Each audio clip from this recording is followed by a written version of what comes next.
Good evening. My name is Robert and I try things. I decided to go ahead and switch over since the countdown was almost done and the song was over.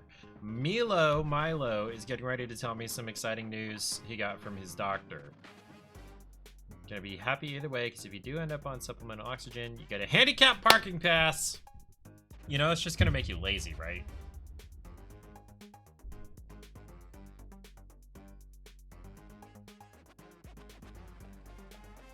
This sounds like Hella Good by Gwen Stefani or Pink, one of them.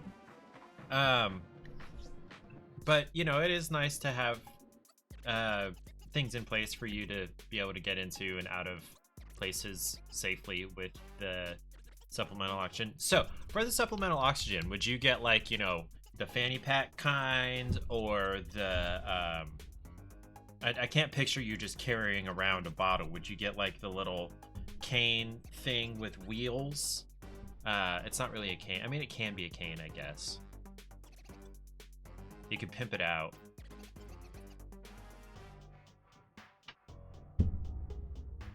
Anyway, happy Thursday. My name is Robert and I try things. On Thursdays, I typically try whatever game or games are free from the Epic Games Store. Why is this capturing the wrong screen? Why is it capturing that screen? Don't know what it'll be, but you probably have tubes in your nose. Thank you for lurking. Have fun with your homework. Your programming probably homework. Why is... Hold on a minute. Studio mode. Give me those cutout sources and the display capture. Why are you capturing? No. Okay, fine, but not that one. That was weird. That was really weird.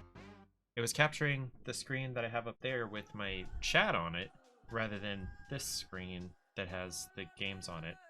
I really wish that the games would be farther that way so you could actually see the first one. But tonight we're trying Saturnalia, which I read briefly in the description is a neon village horror. I'm assuming village horror is a genre, and then they added neon to it. I'm not entirely sure what any of that means. It doesn't look like I'm going to have a whole bunch of fun with it, but potentially have more fun with that than the Warhammer 40,000 Mechanicus that we are also going to be trying. Yeah, I'm not super jazzed about either of the games this week. Next week, there's one that looks kind of neat. It's called Filament. And we'll look more at that later, but then also the other game does not look exciting either.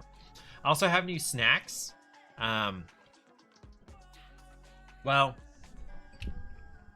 excuse me, I had 3 of the snacks on Sunday. I had the mac and cheese gummies and the Milka. Yeah, Oreo and Chips Ahoy. And then also I got Cinefuego Toast Crunch. And it looks like I'm going to have a chance to try it prior to Johnny trying it. I know he got some and he's going to have some on his stream. I'll probably do without milk for now. I don't know whether I will add milk at all. Johnny is definitely going to try it with milk. I don't know when, but based on the packaging and, you know, the size of the bag and everything, it's not really intended to be eaten as a bowl with milk. It's supposed to be like snacked on with hands or whatnot.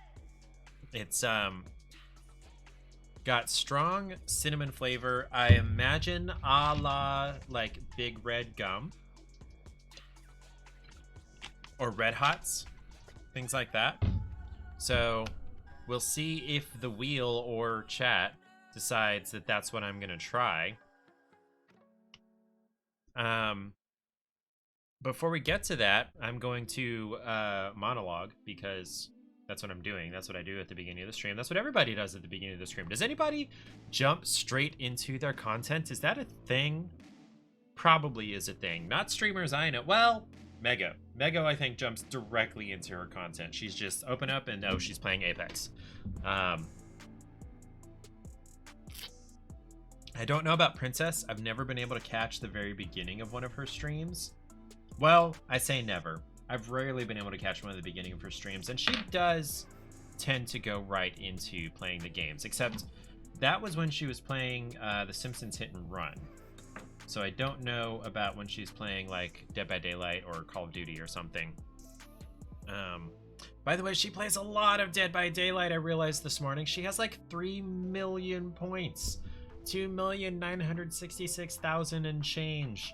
I saw on her stream this morning, which was, I guess, let's see, it was like 8 o'clock this morning plus 16 hours is middle of the night for her. So like 2 a.m. Hold on. No, midnight. I finally got my notification about, oh no, Nevermore. Nevermore is live. Hi, Nevermore. You may or may not be lurking, but no, Milo's the only one that's lurking. So this weekend, Sunday, no stream, because I'm going to be in Kentucky visiting my brother and my nephew. My nephew turns 4 on Sunday.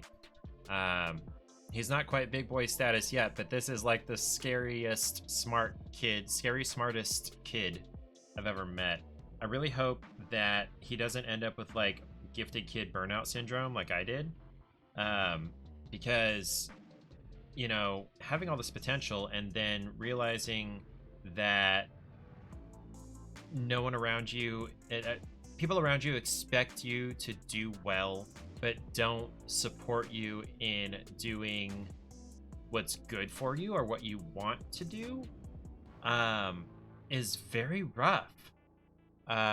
It very easily leads to complexes about your self-worth being tied to your #1 academic performance, but just your performance in general. So if it turns out you're not good at something, it's very bad to be bad at something until you're good at it. It's very difficult to be bad at something until you get good at it. So there's more or less, I read recently, 4 stages of learning a new skill.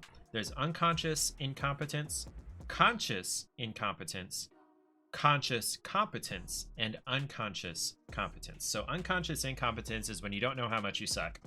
Conscious incompetence is when you're aware of how much you suck and it seems like you're getting worse, but you've learned enough to realize that, oh, yeah, I really suck at this.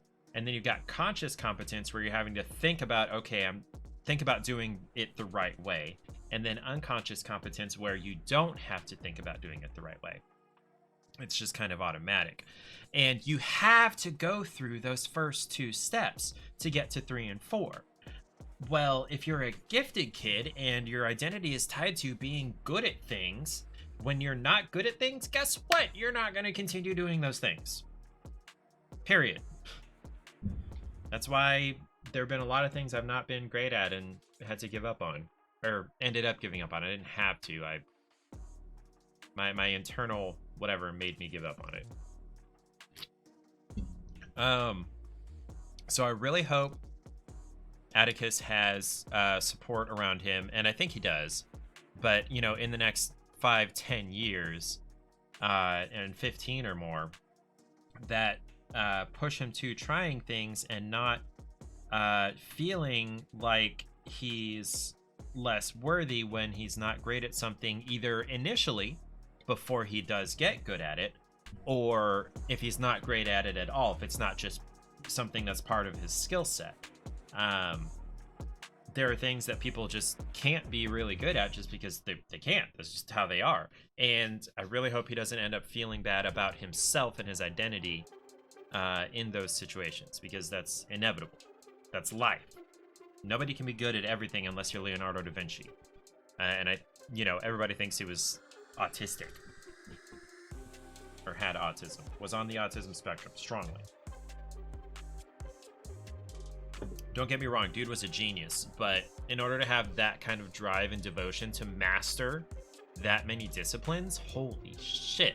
Yeah, your brain has to be wired a specific way. So /rant over.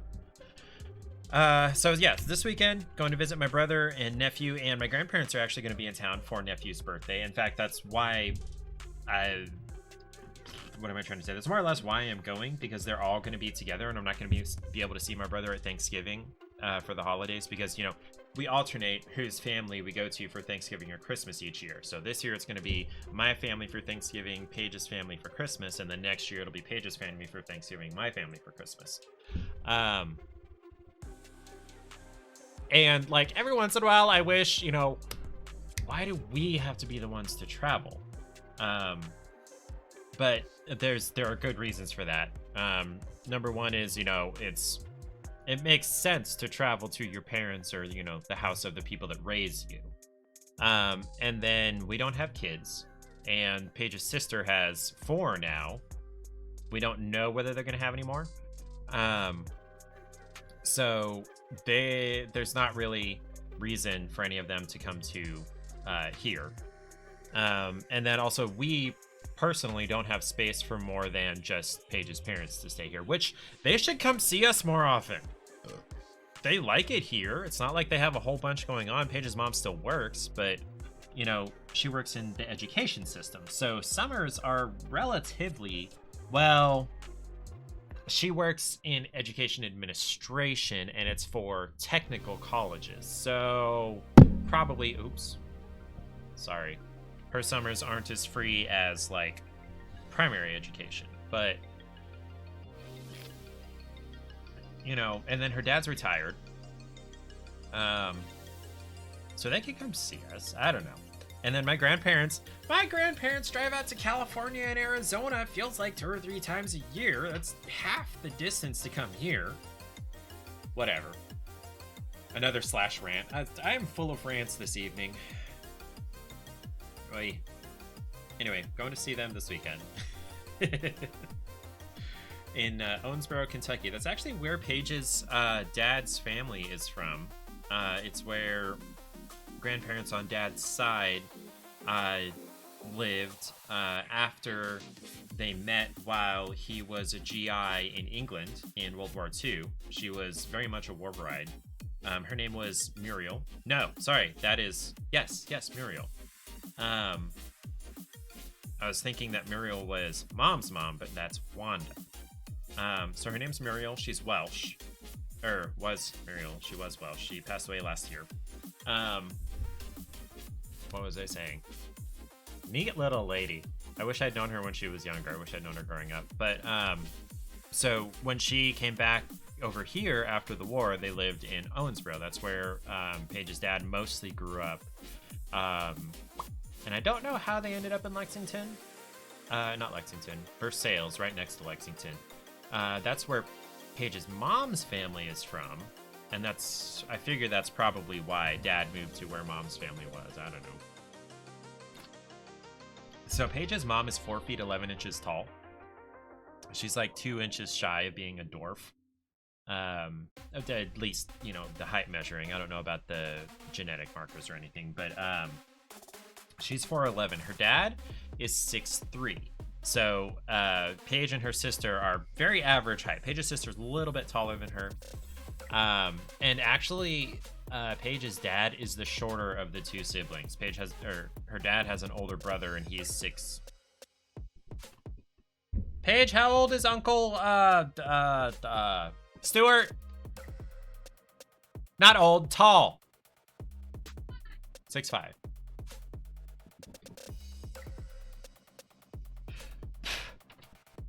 That was just a fail all over. He's 6'5". Not that Paige's dad is short, it's just that his older brother is taller. Was that you? Okay. I don't know. Ads in 3 minutes. Anyway, so mom's really short, dad's really tall. Paige and her sister are right in the middle. They are average height. Paige's mom jokes that she did the best she could in finding a tall man for her children to have the genes from. By the way, I see that the Steel Penguin followed after Dethroned Deity shouted me out on Sunday. That's nice. Thank you. Nice to see you. even though nobody is here. I think it's just Milo lurking right now. That's fine. So I think I've decided that it's time to spin the wheel and try one of these snacks. So our options again are the Milka Oreo, Milka Chips Ahoy, Cinefuego Toast Crunch, and then the mac and cheese gummies.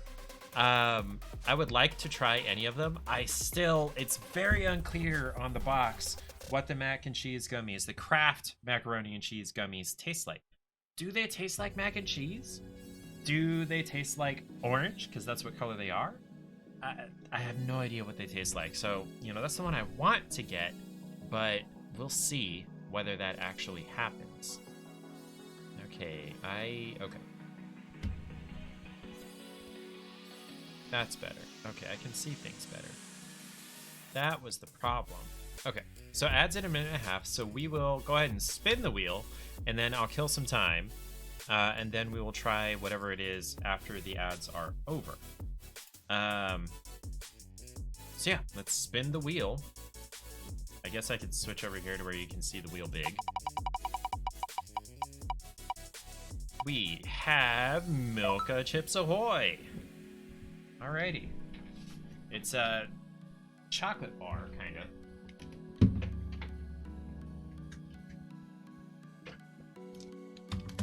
So I'm assuming these are from the same company that made the Mechanicus that I tried on Sunday. It says 100% alpine milk chocolate. So, yeah. So, does anybody remember what language it was that the Mechanicus had on it? Oh, it's a product of Germany. Okay, so it's maybe not the same brand. Manufactured by Mondelez Deutschland. Product of Germany. Okay. So, servings per container, 5. Serving size, 20 grams. 20 grams is 3 squares, even though they're rectangles. I'm going to call them squares. And 5 times 3 equals the whole bar. And there are 113 calories in 3 squares. So, what this is, it's chocolate on the bottom. And then it appears to be like a nougat in the middle, and with pieces of Chips Ahoy cookies, and then a thicker layer of chocolate on top. It's really funny seeing stuff through what I'm holding up over here. By the way, if you're unfamiliar with this shirt, I've worn it on stream a lot. Not by choice. It just ended up in the rotation of shirts coming out of the closet a lot. Apparently, I only have 24 shirts or something, or 14 shirts, and I always wear the same shirts on stream. I don't know. I Fight Dragons is a really cool band from Chicago. They are chiptune rock is how they describe themselves. They've got a lot of 8 and 16-bit sounds and music in their music. And I got to see them when they came to Lawrence. They were originally going to come to Kansas City, and then something happened with the venue. And so they moved to this place in Lawrence, which is a half hour closer. I had 0 problems with that. Plus, I have more fun in Lawrence. Lawrence is a college town versus Kansas City is just a huge town. And so I got to see I Fight Dragons in Lawrence, and it was a great time. Paige didn't come with me because she doesn't like them as much as I do. She didn't like them enough to get off the couch. But it was a great time. I got this poster signed by the band.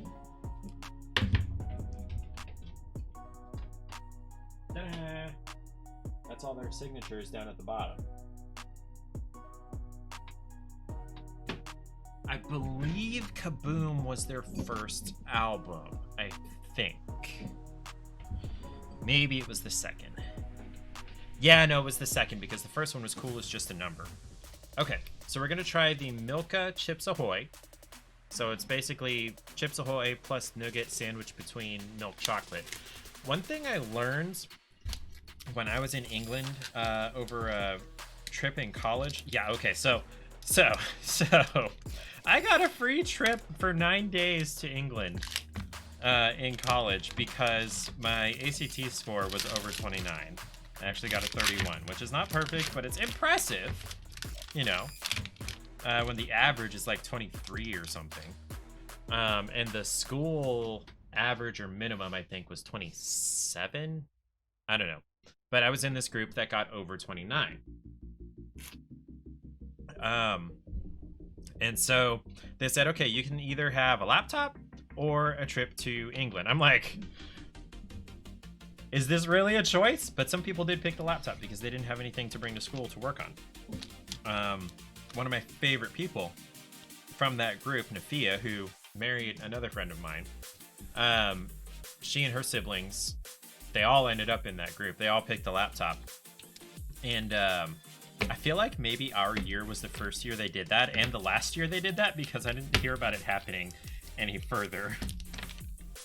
I don't know why I just broke this into so many pieces. Probably because I intend to eat the entire bar. Anyway, they all picked the laptop because they didn't have computers yet. I happen to have recently gotten one. Okay, so this is what it looks like. The layer in the middle is not nearly as white. Let me get some more light here. The layer in the middle is not nearly as white as the packaging would have you believe. It's very much more almost grayish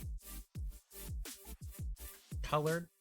And then I do see little bits of the actual Chips Ahoy cookies in there.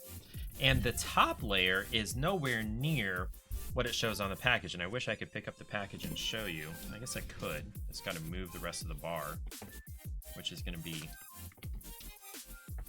dumb because I broke the whole thing apart. Because I'm dumb. Okay, so it shows this top layer as being like 2 or 3 times as thick as the bottom layer, right? Except it's not. Like, it's really not. It's about the same. Maybe... No, it's about the same. So that's... I don't know what false advertising is like in Deutschland. But, yeah. That is not accurate. However... tastes fine. I am getting that really distinct Chips Ahoy cookie flavor.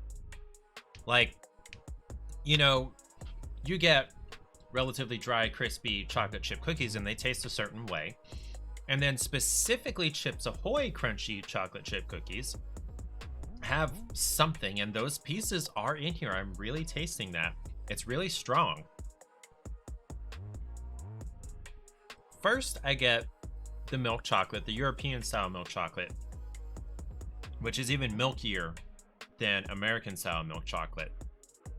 I've read stories about Europeans trying American milk chocolate, like Hershey's or whatever, and they're like, oh my god, this is so like spicy, like in the way that mayo is spicy, like zesty, I guess, because there's so much more chocolate content in it, I guess.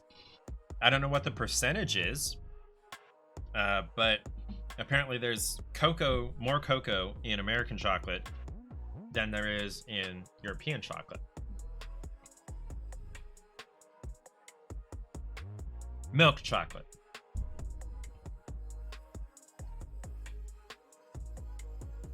Anyway, after the milk chocolate, I mostly get the Chips Ahoy. I don't know what kind of flavor the other filling is supposed to have.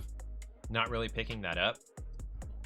But you will see me eat the rest of this because I'm going to eat the entire thing. There's 120 calories, right? 113 calories in 3 sections. And there are 5 times 3, so that is like a lot. 5 times 113 is 565 calories. That reminds me. Last night... Hold on.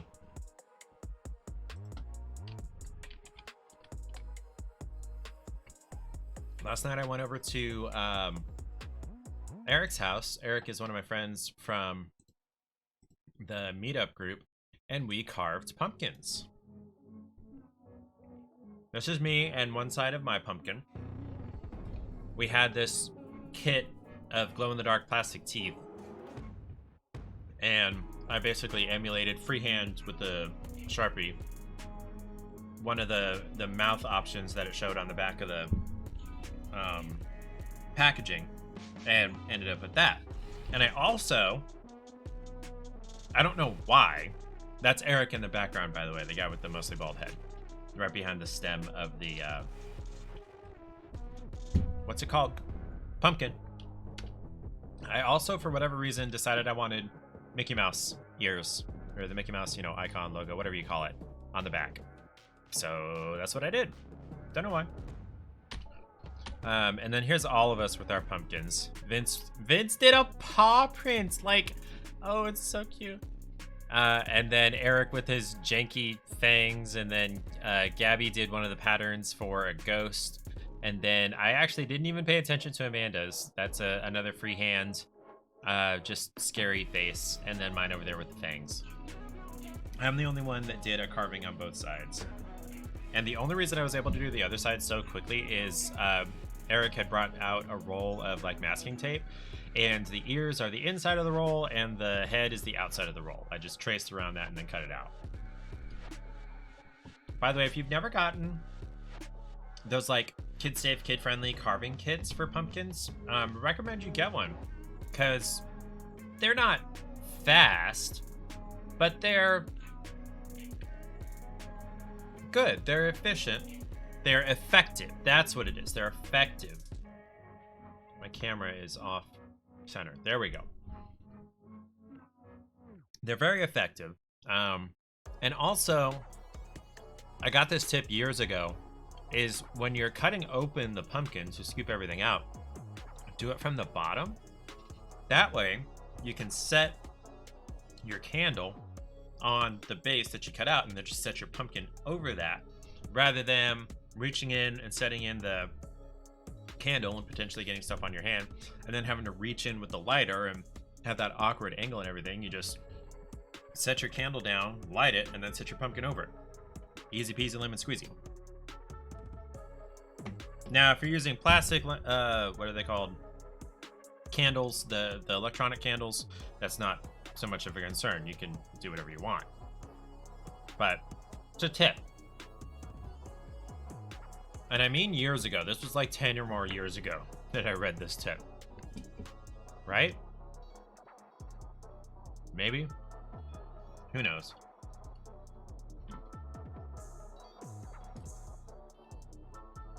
So yeah, the Milka Chips Ahoy, pretty good. I have higher hopes for the Oreo, just because I like Oreo cookies more than Chips Ahoy cookies. Now, Chips Ahoy Chewy, the soft ones, those are really good. Okay.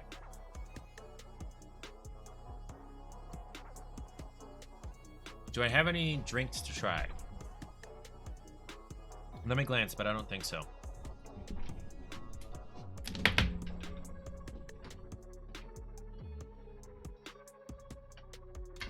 I do not. I got some Monsters for the trip, and they were buy two get one free. I was just intending one for on the way there and one for on the way back, but they were buy two get one free, so I grabbed the third one because why not? I did not really buy any road snacks. I'm just gonna chop up a shit ton of carrot sticks. I got a 2-pound bag of carrots. I'm probably going to take at least half of it as carrot sticks just to munch on. My skin's going to be orange by the time I get to Kentucky. So yeah, we had a good time. Now, last year when we did this, number one, Gabby's pumpkin was actually a foam one. It was hollow and it looked a lot like a real pumpkin and a lot less mess. You didn't have to scoop anything out. And she still has it. She sent a picture of this year's pumpkin next to last year's. And yeah, you get to keep last year's pumpkin. And then secondly, we carved pumpkins at Gabby's house last year. And some funniness with the light and the lens on the camera made Amanda, the one with the red hair and dreads right next to me, go, Ooh, is there something spooky? Is there a spirit there? Like, I love Amanda, but she's a little over the top sometimes. I'm the second... Wait, no, Vince may be younger than me. I don't know. I have no idea how old Vince is. I know Gabby's younger than me. I didn't realize I was taller than Amanda. Amanda always seemed taller. And Eric, I'm taller than Eric. And then Vince is the tallest one. Interesting. Well, okay, I'm the same height as Eric. I don't know. Not too far off. Okay. So, that's that. Let's try Saturnalia, shall we? I've only been going like 40 minutes instead of an hour like I normally would like to, but I don't have anything else to do, anything else to talk about. Paige may stream while I'm gone. I've got her set up to do that physically. She'll have to get stuff set up software-wise to do that. Excuse me. And I've showed her how to do that. I'm supposed to type up a list to do that. Of a list for her to follow. I could do that real quick. Okay. No. Okay, let me delete all of these.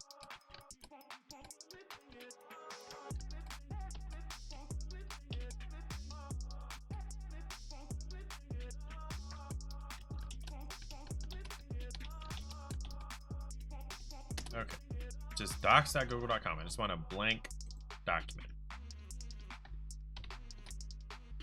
Hey, I still remember the keyboard shortcut for a bulleted list.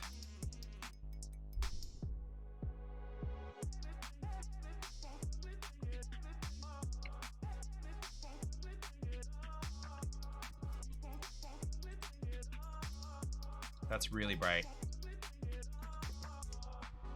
Okay. So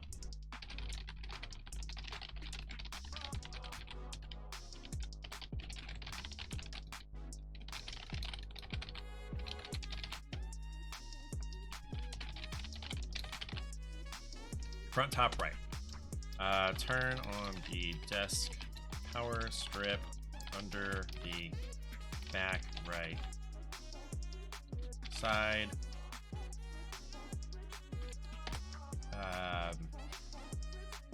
Turn on third screen. If second screen doesn't turn on, reseat HDMI cable and monitor.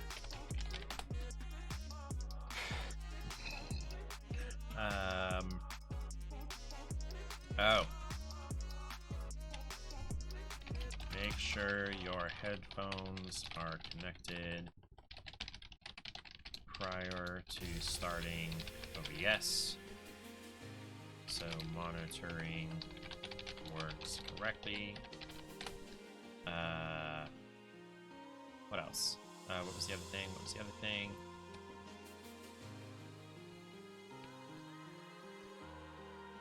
Something about OBS. Oh, there is a batch file to open. OBS, Spotify, and Touch Portal on the desktop.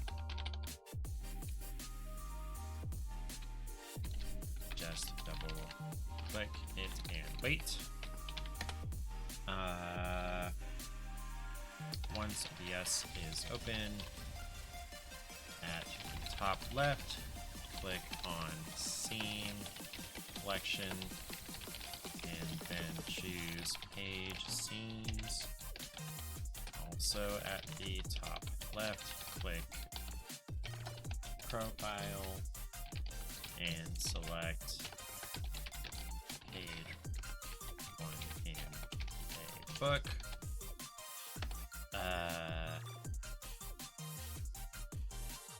In Chrome is a what's it called? Profile. Or page. On Twitch. Click your picture and then click, what is it?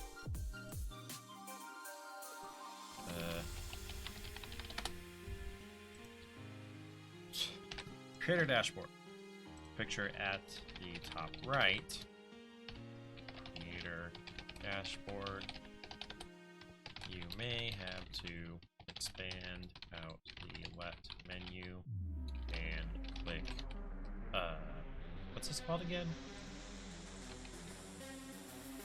Stream Manager.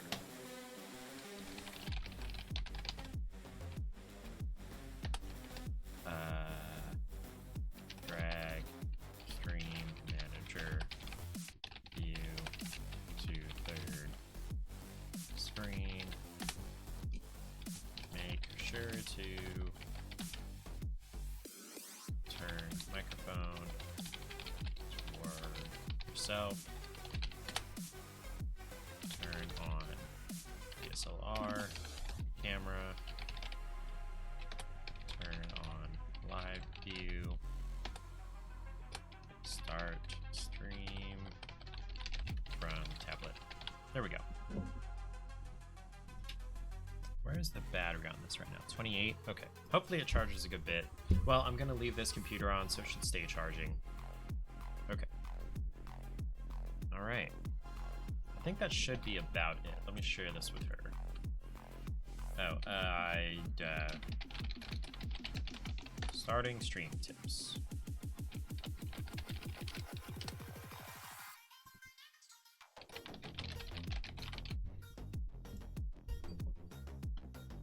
Okay, there's that. Now we'll try Saturnalia. Except ads are starting in 16 seconds, so we will delay that shortly, although there's nobody here, so I guess I could just go ahead and start it.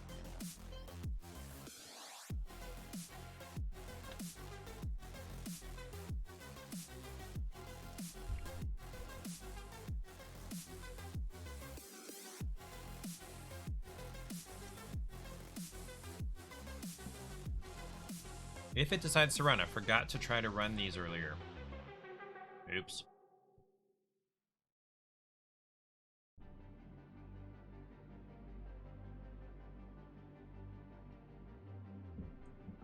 Hello? Like, I've got the spinny wheel.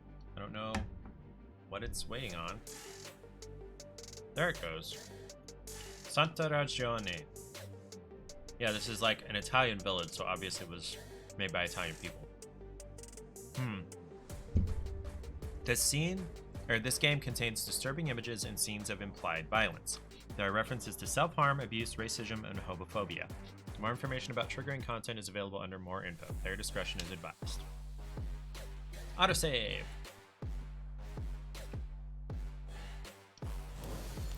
Luna nuova, cielo nero, urla il vento al cimitero. Sasso, ferro, campanaggio, ringhia il lupo nel crepaccio. I'm sorry, Italian is not a creepy language to me. Holy shit, why am I only at 30 frames per second? What the hell? Sangue rosso. What is wrong here?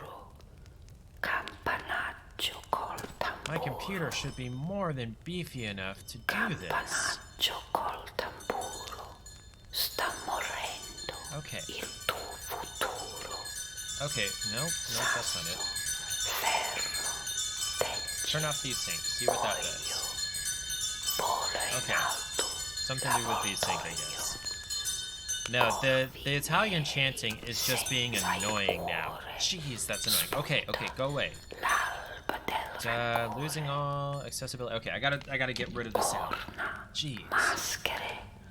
Using all characters makes the village reshuffle. Tools and consumables are lost, roads are changed, all progress, shortcuts, and key items carry over. This is the intended way to play the game. In adventure mode, Even after losing all characters, the village is not reshuffle, making it easier to learn its shape. The creature is less aggressive to allow for slower Gela exploration. il Probably cuore well. a poco a poco. Gela il sangue. Gela il cuore.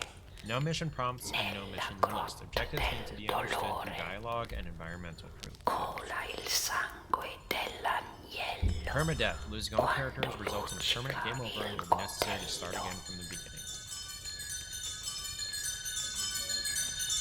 A hardcore experience, Italian extreme. No mission list, no interactive maps, and permadeath. Good luck. No, we're gonna do adventure.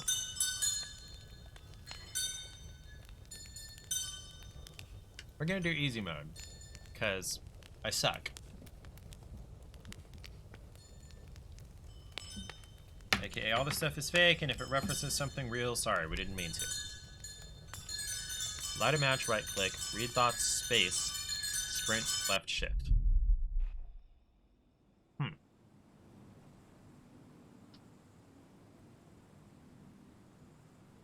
I don't understand why VSync caused so many problems a minute ago. Oh, let me change the category.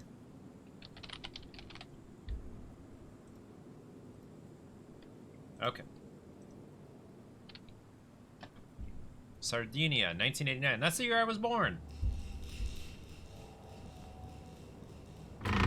Oh. So it has controller support. Just vibrated my controller.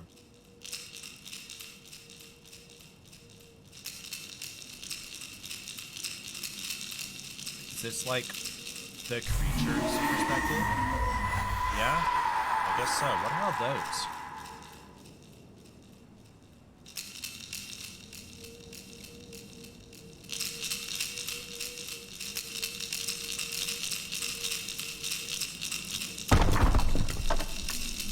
Just through the grate with no effort.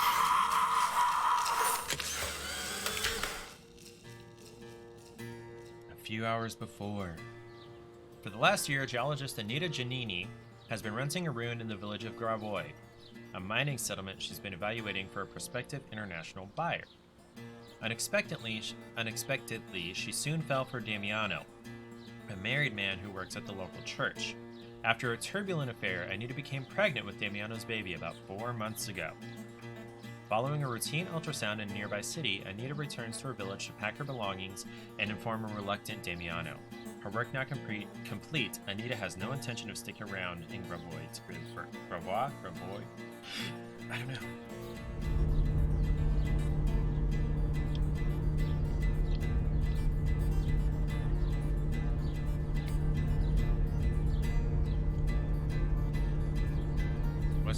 What's the exclamation mark for? Damiano. Will this change his mind? Oh boy. He'll be so happy when I tell him.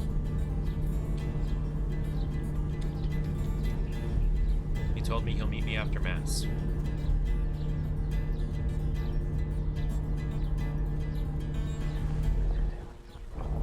Can't believe I'm leaving tomorrow. Doesn't feel it's been a year.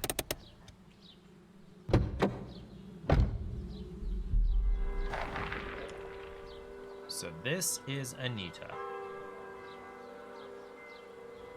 It's cold, apparently. Now what? Hey, wait. How rude. I wonder what the rush is. I'm kind of curious to see what this whole festival thing is about.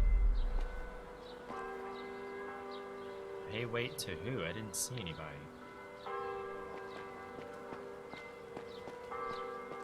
I guess we're just following people. We're all headed that way very quickly. I bet they're all going to the church, yes. Matteo, ti amo!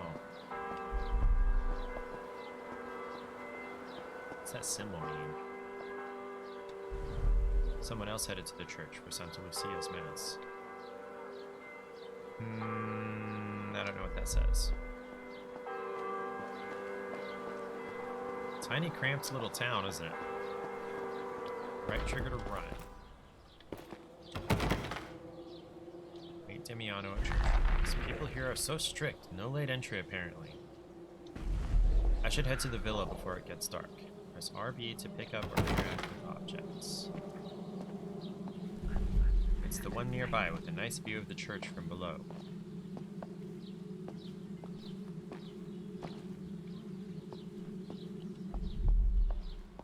Like this one? Or... They must be at Mass. With the caution tape across their door, sure. It's not. It's a villa.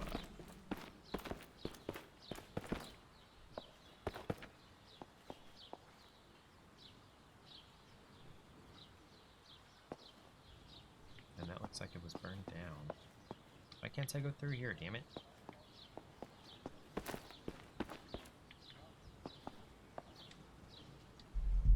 Mines and castle to the right.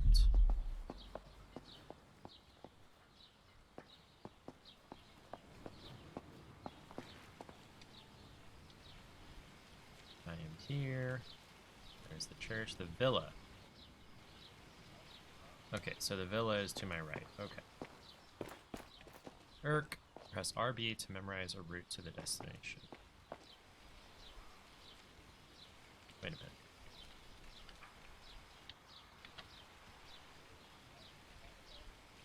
There we go. I think I remember the way to the villa. I mean, it's right here, but... B to point towards your destination. Hold to cancel. Is it gonna, like, automatically? Yeah, whatever. Here we are, the villa.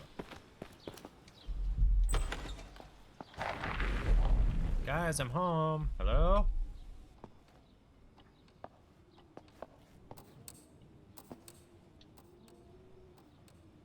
Matches, okay. Paul's buddy Sergio is napping? I could put on a fire at least so Sergio doesn't get too cold. LB to light a match. Hold LB to blow out the match. Okay. Do I have a limited number of matches? A film cartridge for Paul's instant camera. Okay. Guess I need to find a camera somewhere. Anything in the fridge? Okay.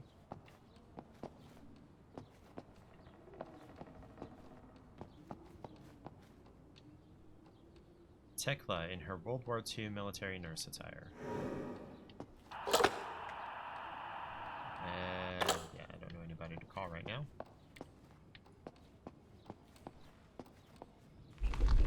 Tekla was a nurse during the war. I wonder what she did after. This is silent and somber. Home sweet home. It counts as home after a year, right? God knows I spent enough time holed up here with ore purity charts. Let's explore the house some more before I finish packing. Okay, can't open that. Baño. Is that more film?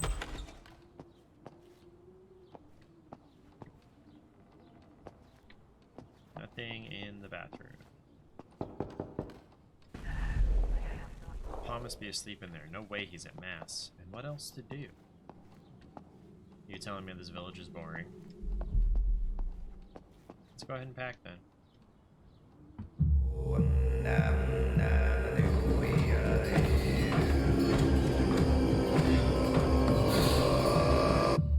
That was creepier than the Italian whispering.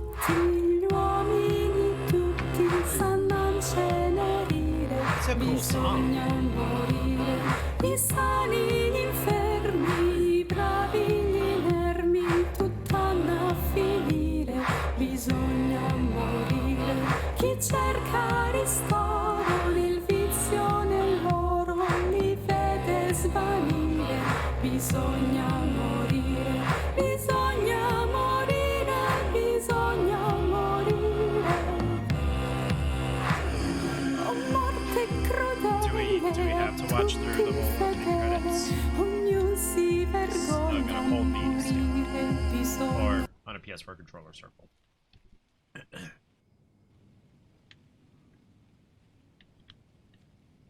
Okay, so it's telling me it's loading to nighttime.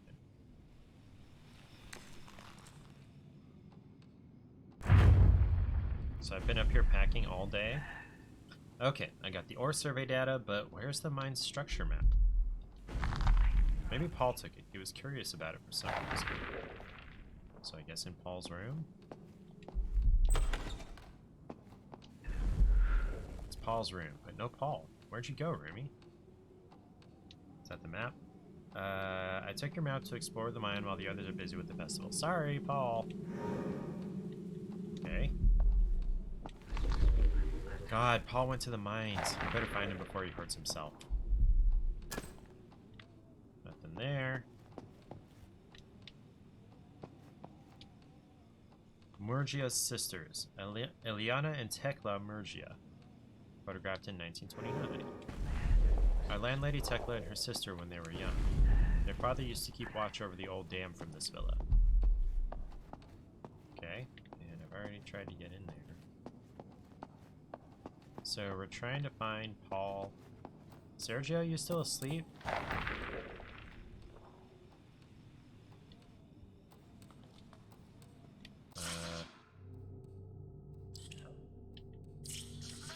Clues. Oh shoot, there's a lot of clues. Pause to show the clues screen, which collects information about missions and items you find during your playthrough. When the central node is focused, a list of currently active missions is displayed. Scroll through them with right stick. Selecting a mission will focus on its node on the left side of the screen. Press A to select a mission.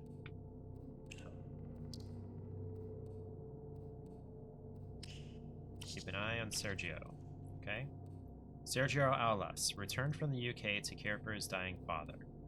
When a node is focused, details about its content will be displayed on the right side of the screen alongside a preview if available. You can navigate the node grid using left stick, now navigating to the playing character's node. Oh. You mean now try navigating? There you go, Anita. A geologist assaying viability of Gravois mines. Gravois? Okay. Damiano Orsi, the sacristan of the church and Anita's paramour. I love him. He's married, and he doesn't want this kid, but I do. Mine map and compass, used by Anita to navigate Gravois mines. Anita's ultrasound. Ultrasound of Anita and Damiano's son. Okay, so Damiano. I guess he's a drag queen. Paul's note. I took your map to explore the mine while the others are busy, blah, blah, blah. Those tunnels are dangerous even with a map. He shouldn't be there. The church, built in the Middle Ages, heavily damaged in 1927. Paul Izam, photojournalist in search of his birth parents. He said he's in town to do reporting for a travel magazine. Unlikely. The mine entrance. Its tunnels date back to the 3rd century BC. Goodness. Find Paul in the mines before he gets his dumb self hurt. Nurse photo. Tekla in her World War II military nurse attire. The villa. And the sisters. Okay. So I'm tracking, taking care of Sergio.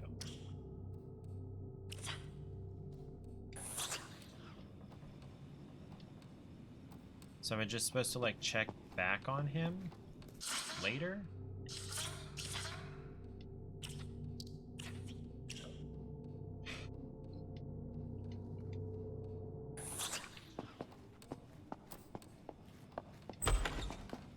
Oh, it's dark out here.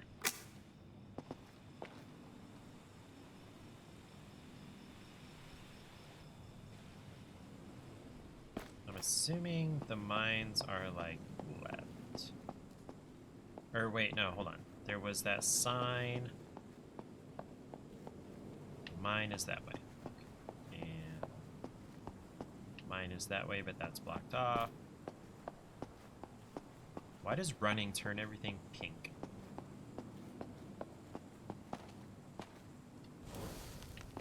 Lit that campfire. I think these bonfires should be kindled for the festival. Probably past one. Mine is going to be this way. What is this? Matchbox dispenser. Spend coins to buy consumables or use coin-operated machinery. No, I don't have any coins, I presume. Sells matches. Never know when you might need a light. Mines entrance. And we are going to... Was it L1 or R1? There we go. I think I remember the way to the entrance to the mines. Oy. Or is that cognitive? Wait, is it gonna auto go?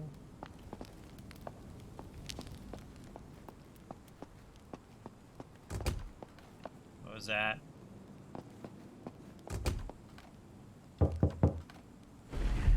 Everyone must still be at the church. Well then, why did that door close?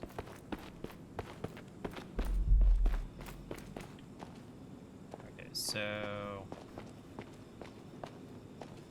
Is the mine in here? No answer. I bet they went to mass. Everybody's at mass. Everybody's at the church. That's all we know. That's all we care about. Church, church, church. Everybody went to the church.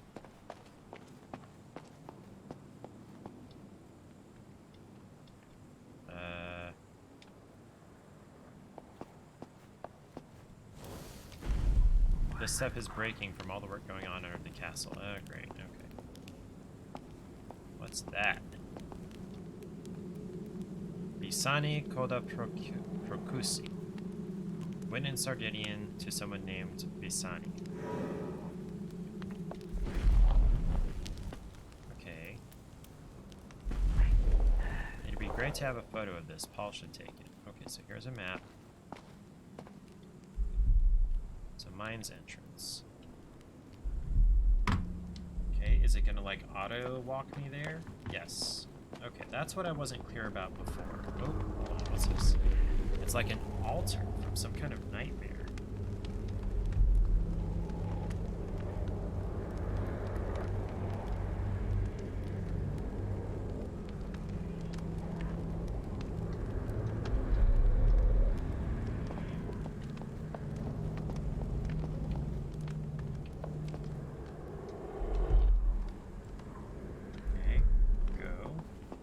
Stuck at the beginning of that. See, okay. This is dumb. Getting stuck.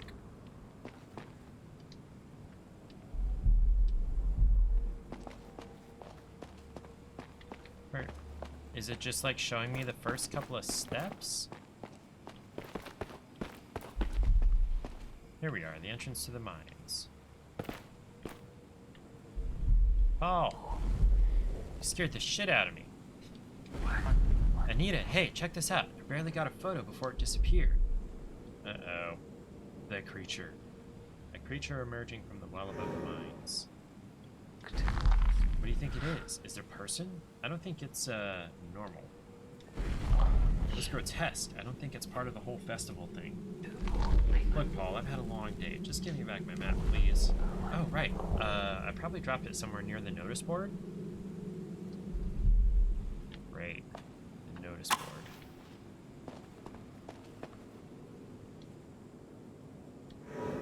Okay, got the map to the mines. Is there anything on the notice board? Ooh, the bells. Mass is over. Damiano must be waiting for me at the church. Alright, back to the church. Where's this fog coming from? Lake, maybe?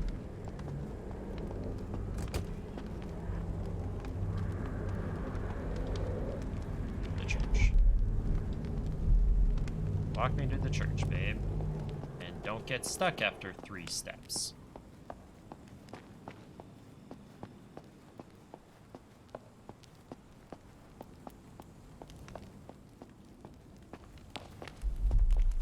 Here we are, the church.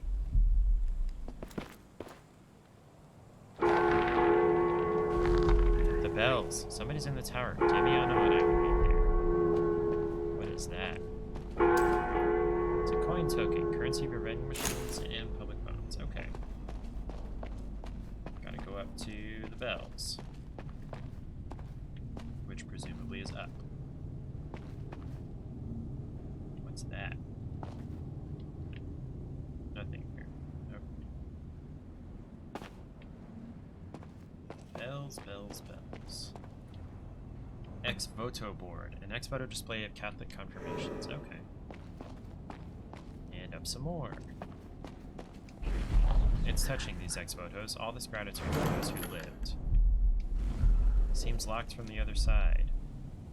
Okay, do I need to go find a key? Excuse me. Is this another way down? Why are there two sets of stairs going up here?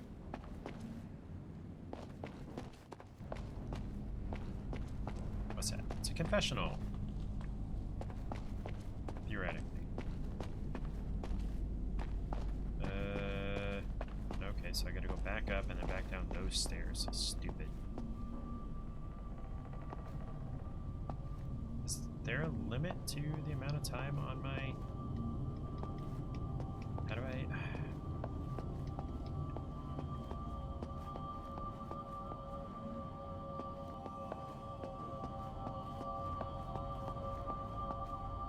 Now the fog is in here. It's all yellow.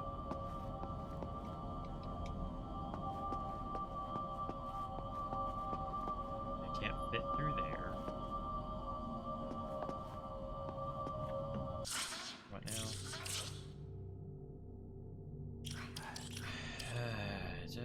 Search the church for Damiano. He usually waits in his room under the bell tower. Picture of the creature. Yeah, so I hopped down here, so apparently I can't... Okay, so I interacted with that already.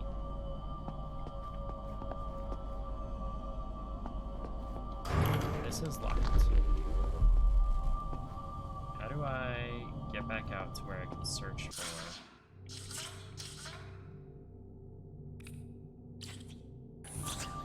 Why is it... It's saying nuclear... Oh, there it is. Paul should have taken a picture of the graffiti. Whatever. Okay, can I get back up here? No. So the only way to go is down here. And the only thing down here is this wannabe confessional.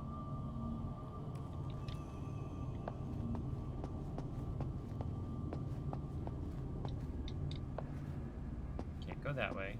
Can't go that way. Can I open this? Oh, shit. Okay. Can I go outside to go back around to the inside? Stupid.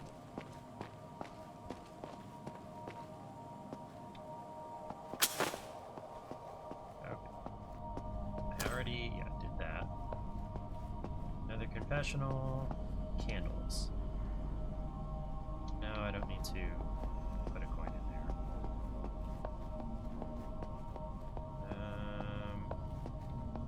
Before I go down there... Damiano, hello, are you there? Okay, so that's locked. Seems locked on the other side. You don't say. Okay, so now I gotta go down to the basement of the creepy medieval church. Ooh, creepy rattling sound effect. Hello? Can I help you? Oh shit, it's the thing. It's the thing. Okay, I'm getting the hell out of here right now. Run, run, run, run, run, run, run, run, run, run, run, run, run, run. Where am I supposed to go? The villa?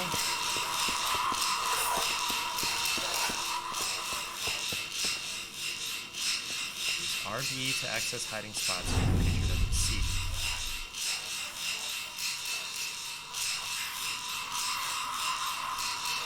So I'm inside this thing. Is that it?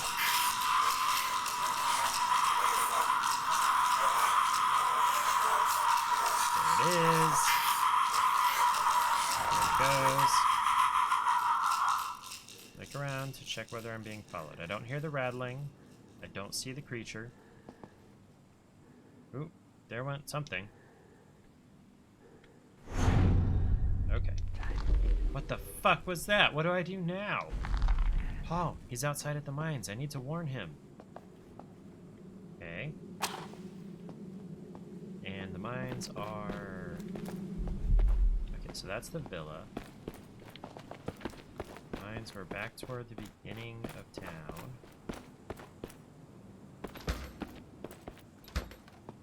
Why is everybody closing their doors?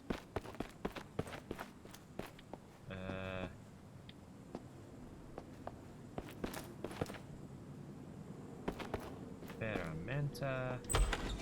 Oh, what's this? I forgot to lock the door. How convenient. Oh, it's the hardware store. No, I don't have anybody to call. I don't have anything to tell the police. Where to call them. Can't get in there. Bolt cutters. Ooh, that's probably going to be really helpful. Probably especially... Okay, so that's a hiding spot. That's good to know. Alright, where... Oh, where... Foods. Oops. Okay. Hardware store. Useful tools at affordable prices.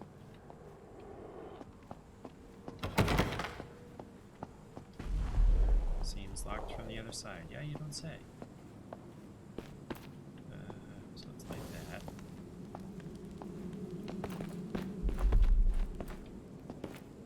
Oh, jeez. I lost track of which way the mines were. Okay, mines entrance.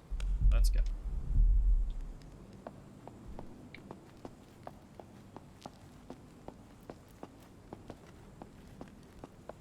So I need to pay attention to the rattling sound.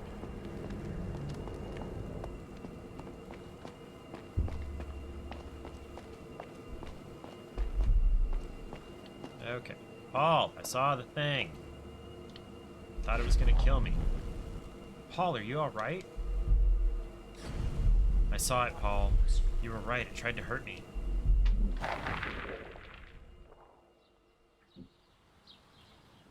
Paul's biological parents, Farida and Idir Azem, were last seen in the village of Gavoy 30 years ago. After discovering a decades-old letter warning his adoptive parents never to allow him to return, Paul has traveled to his birthplace to investigate. Now a photojournalist, Paul attempted to search the town hall archives for evidence, but was turned away without explanation. On the 21st of December, he waits until town hall has emptied out for the St. Lucia Festival, a perfect diversion to continue his research undisturbed. So now I'm Paul.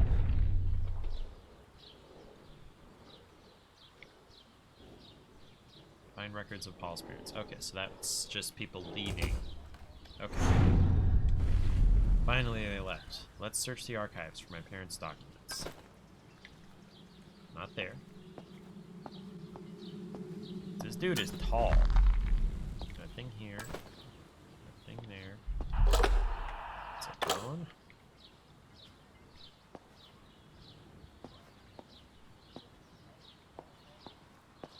These look like archives. Residency permit for working inside the mine issued to a man named Idir Azem. That's my father. He must have worked in the mines. It's been a long time, but maybe something of his is still here. Okay, so I gotta go to the mines. That's why he was there. Slides used to archive documents in compact form. Okay. I need a coin for this. Not a big on sugary drinks, but I need a little energy. Lost belongings are kept here until claimed. What's that noise outside? Let's finish exploring before we find out what's going on outside. What's a polycarp? I should look at what's going on outside before I walk right into it. So, do I like look through the window? Is there another... Or wait, no, there's a set of stairs here. So Paul doesn't have any matches. Okay. What's this? So we can't do that.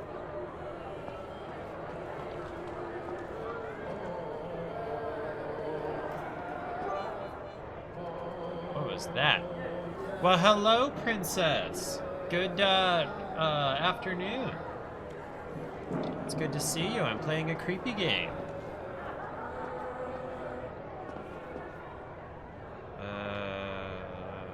Okay. Where was I? Okay, so I was hiding in there. How do I get... How am am I supposed to look outside of what's going on? Hi, hi, hi! Oh, balcony. Okay. The St. Lucia procession. Okay.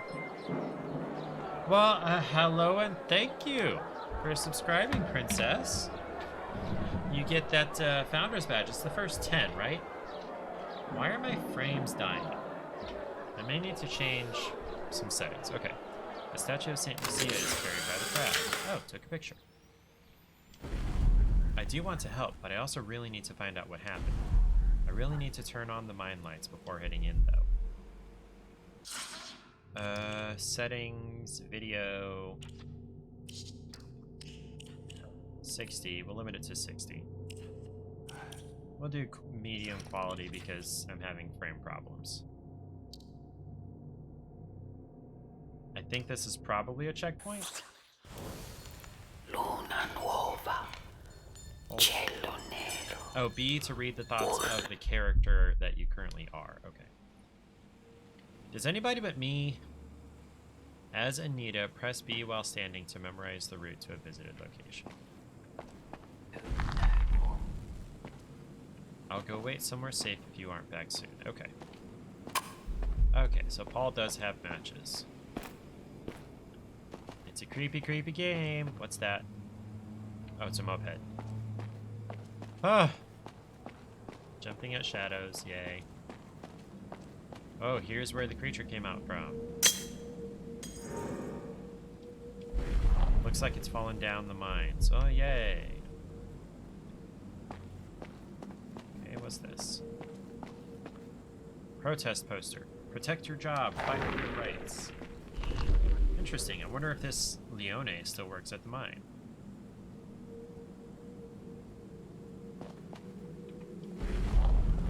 This poster is as old as me. Wonder if things got better. Okay. Just an alcove.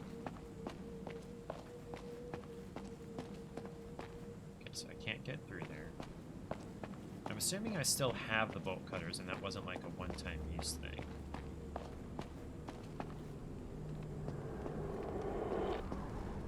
That sounds bad.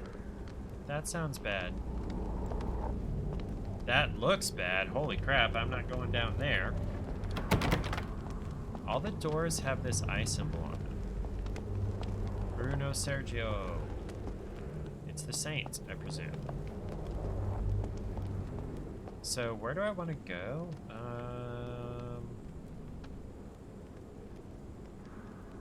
Gotta find out how to turn the lights on in the mines.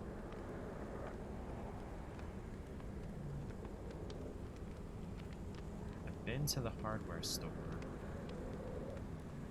And where am I currently? Okay, so I'm here. So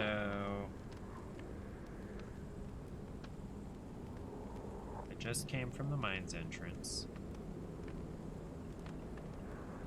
That's out to the new dam. So if I turn right and then take my second right, I'll head towards the villa and hopefully some new stuff.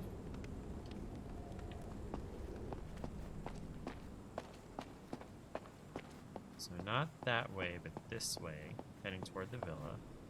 Oh, hey, lights are on out here, but this one was damaged. Find a soldering iron. That's probably at the hardware store. Oh, I can take a picture. Ha! Who's this Pisani guy? Local troublemaker, I guess? Firecrackers inside as a noisy prank. So probably if I'm being chased by the thing. This sounds not nice. Stained handkerchief. Someone's been coughing up blood. Being a miner must be hell, you know? Miners coughing up blood. This explains all those protest posters. We better get out of here. Oh, wait, yeah, shit, I hear the rattling. Okay, okay, hiding place, hiding place, hiding place. fucking stupid idea for a stupid trip. Yeah. You right, you right. Forgot I heard the rattling. Okay. What is this? 9 Union Graffiti. Hey, Leone, here's a tip. Want to make friends? Don't bring up politics. Okay, so here's the church.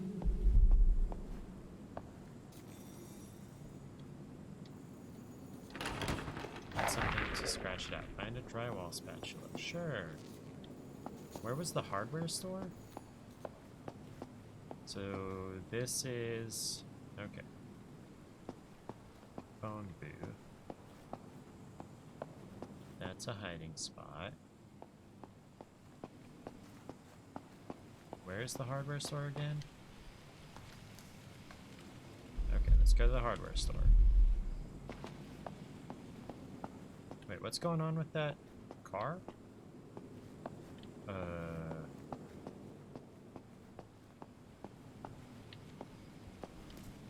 Need something to break things in a sec. An emergency. Let's go to the hardware store. See if we can find a soldering iron. This is creepy!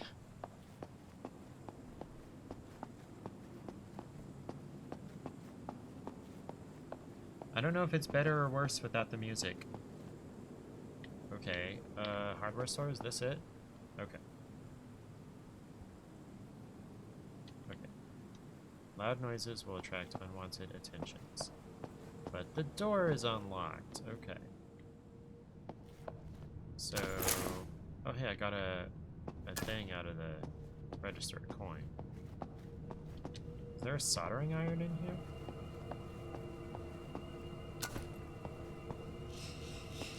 Oh shit. It's the thing. It's the creature, I hear it! It's to the right.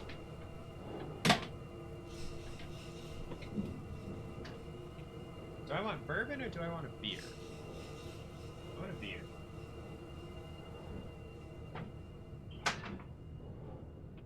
Okay, it's no longer there. So I gotta learn to recognize that rattling sound as not just part of the ambiance. Okay. So this is not where I'm gonna find a soldering iron. Where the heck do I find a soldering iron? Or anything, honestly. Okay, so let's check out our clues. Holy crap, that's a lot of clues. What the hell?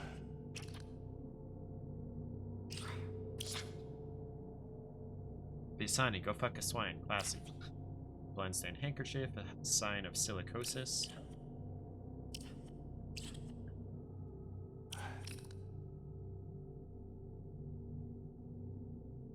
Marita Izem is his mom. The mangled grate has torn a scrap from its owner. Bolt cutters would make quick work of this. That scrap would fall down. Yeah.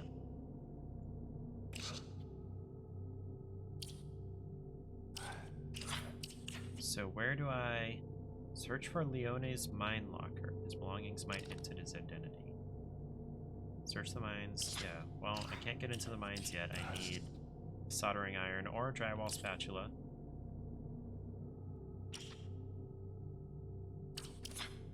Wait, okay. Oh, this is places where I need a tool. Okay. Or can get a tool. Okay, so I need the drywall spatula here. Where are these pulsing? Okay, so it's things to do. Active missions.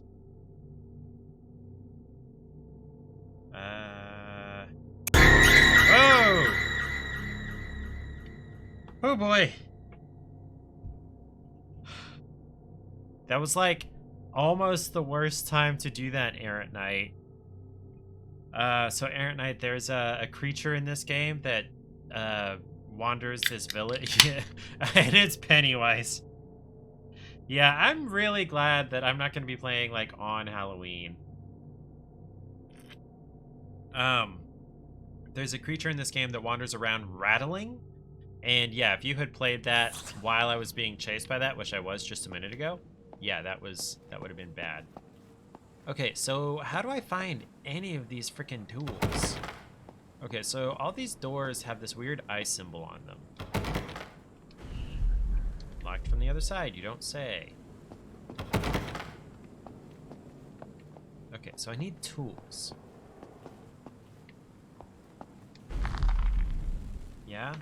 Yeah, it's locked from the other side. Oh, that's a person. Is that Anita? Where'd she go? Or is that someone luring me toward the creature? I don't want to play this for very much longer. But I should play something for Halloween, I guess. Like, you haven't streamed in a minute? Oh, what was that? My birth parents weren't Christians. I wonder what they'd want for me. Okay, it's just a fire. What am I hearing?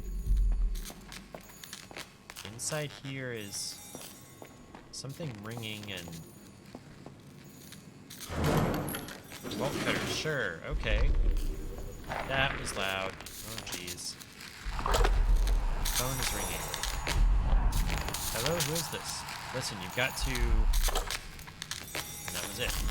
Well, shit, they hung up. What's that? Broken oil lamp. Commonly used in the mines. Burned and whatever. Bakery photo slide, okay. Wait a second, who is this? This all looks kind of familiar. It's a diapositive print. Gotta find a set projector so I can see it big. Oh shit, it's the creature. It is to my right. Gotta get out of here. Walk into a wall during an encounter with the creature to crouch. Okay.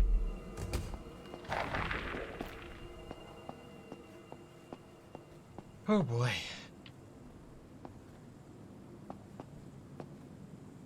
Oh, that got my heart going. Oh, I don't like that. Offici Comunali. Not getting in here. Maybe upstairs. Maybe. Okay, so I can put firecrackers in mailboxes to distract the creature. Locked on the other side. Okay. I don't like that. Oh, hey, is that a glass breaker thingy? Emergency hammer. Okay. Well, now I can get in that one car that I have no idea where it is. That's presumably somebody from the village that I'm never going to be able to catch up to. Okay. Is this a map? No, what is this? Where candidates for the elections are posted. Okay. Love the design of these posters.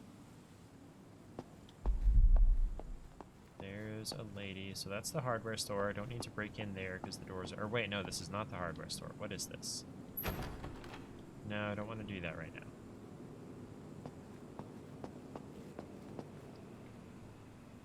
One tool at a time. Okay. So map.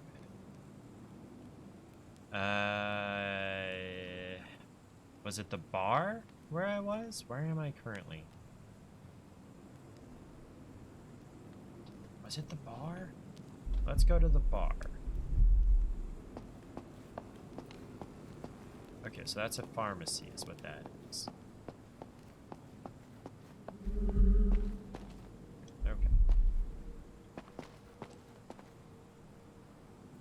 Okay, so this is not where I was.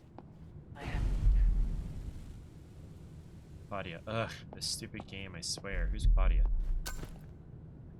Wait, you're Claudia? Claudia! Hey kid, it's too dangerous to hang outside right now. Alright dude, if you want to play, just wait your turn.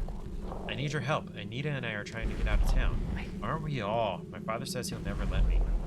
She's just not gonna listen to me, but maybe she'll listen to her dad. Oh shit, it's the creature. I hear it. I hear the creature. Oh shit.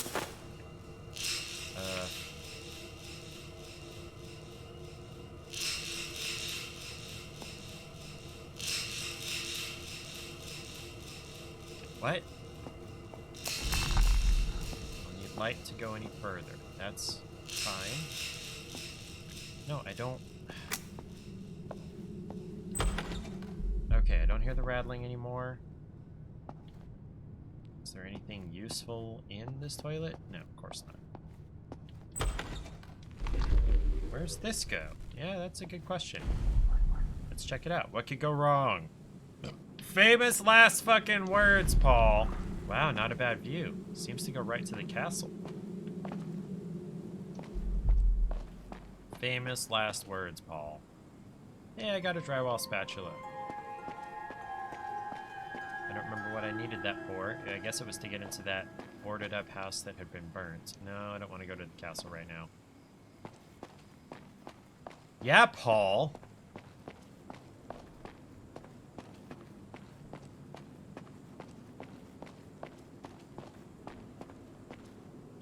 Okay. Castello Bisani. What is this? The mouth of truth. Stick your hand in to discover the truth. Oh boy. Yeah, I'll spend a coin on that. Toss coins in a well to lower the chance of waking up in a new village. Well, I don't get that in this difficulty mode anyway. Is this that campaign poster again? Okay. This is somebody's courtyard. Okay. Alright, so... Oh boy, so many clues. So I need to find a slide projector. Mouth of truth, yeah.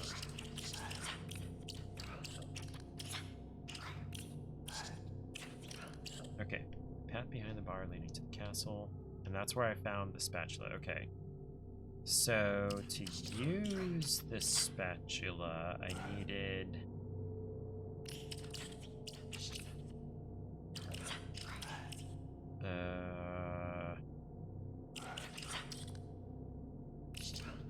Where was that car that I needed to use the spatula on? Talk to Claudia's father. Gabriel might be around looking for her.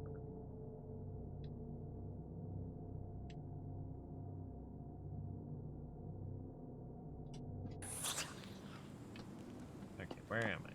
That's the hardware store again.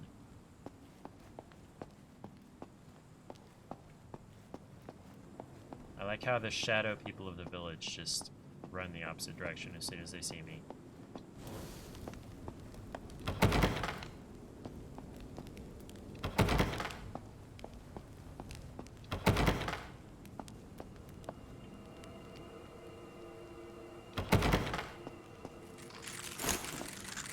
What the fuck? Oh shit. Oh shit. Oh shit. Oh shit. Oh shit. Oh shit. Oh shit. It's... Oh crap.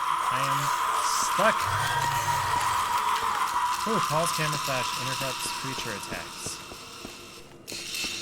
Oh boy. Or... Whew. Ah-ha!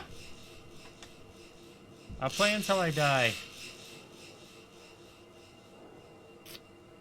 But with as cautious as I am, that may take some time. So, no, I'll just play until I don't feel like it anymore. Okay. Any creature? What is that? What is that floating back and forth there?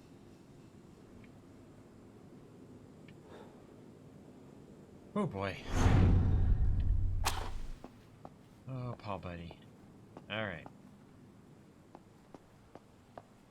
I found the car I need to break into. I don't know what for. A token. Wonderful.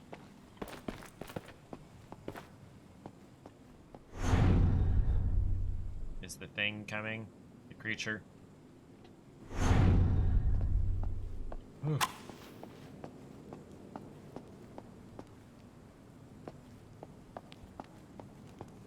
Still need to find a soldering iron. So does the creature just wander around? So the phone is ringing. Fucking phone is busted. Only takes incoming calls. The ringer sparks too. Seems like a fire hazard. What's the number?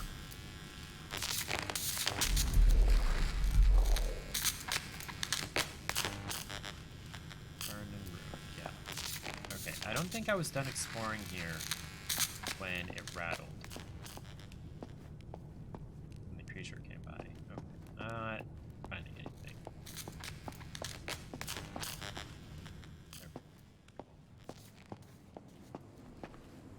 Are fires potentially safe areas? Hey, there went a guy. Hey, I think I know that guy. Gabriel, Claudia's dad. Hey, wait up, dude!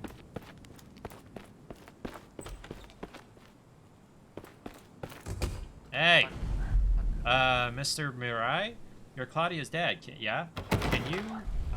Get away from me! Leave me alone! What the hell? If I wasn't curious before, I am now. He doesn't look like he wants to talk. Should I knock? Leave me alone. Get away from my home. There must be something important in there. God, this guy. I've got to keep out of... Oh, this guy. Shit. Shit.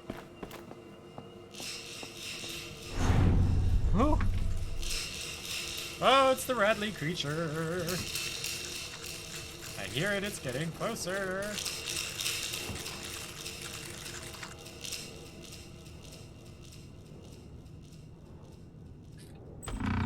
Whoa. What? I heard a door open. Was that the Gabriel guy? He didn't even close the door. This guy is losing it. Which door was his? Oh, this one.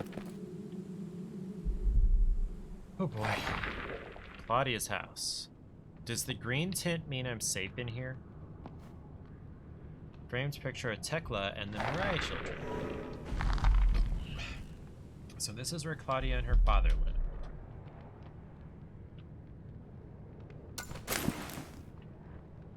Was that film? Is this back outside? Locked from the other side. Yeah, you don't say. Okay.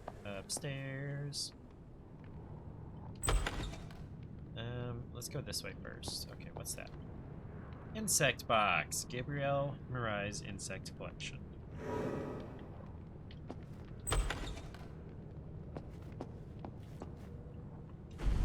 Gabriel's room. Something about it kind of creeps me out. Not into it.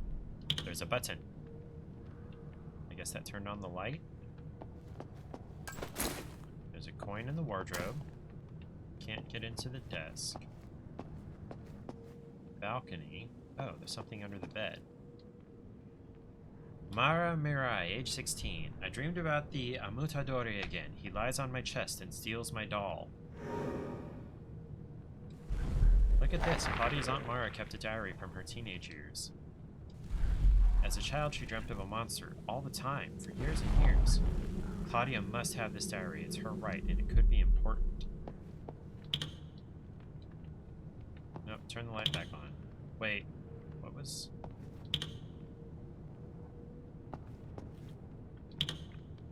Lights. Lights are my friends, okay?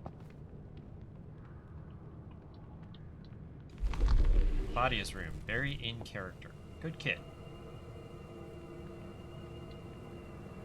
Traditional firecrackers. Cool.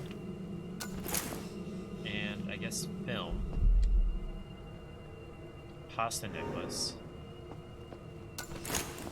Got film. I hear the rattling. Can he come in here and get me?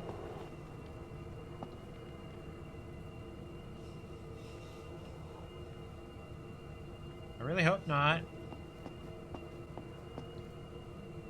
Mara's belongings. A box full of toys and other memorabilia. Okay, I don't hear the sound anymore. Music, you know, the ee that goes along with it. I thought I heard a rattle somewhere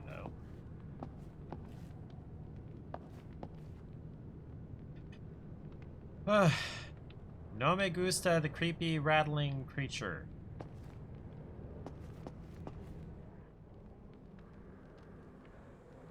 Okay, so I got some firecrackers that I can use as a distraction.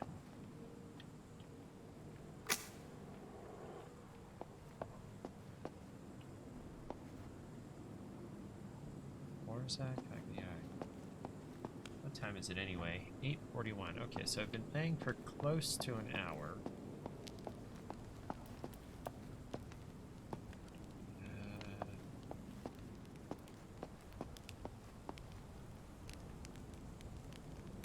So are the fires safe places? That's what I want to know.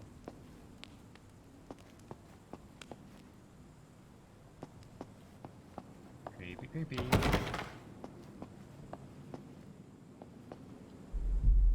Castle and mines to the right, yes.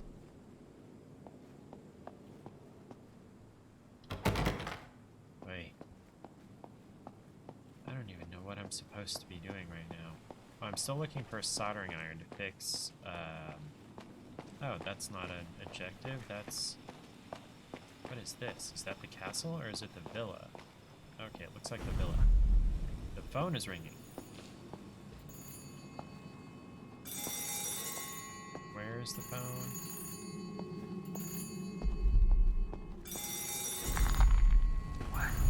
Quiet. Sorry, just a minute. Okay, so whatever that thing is, it just followed me for way too long. At least someone else saw it. I thought I was losing my mind.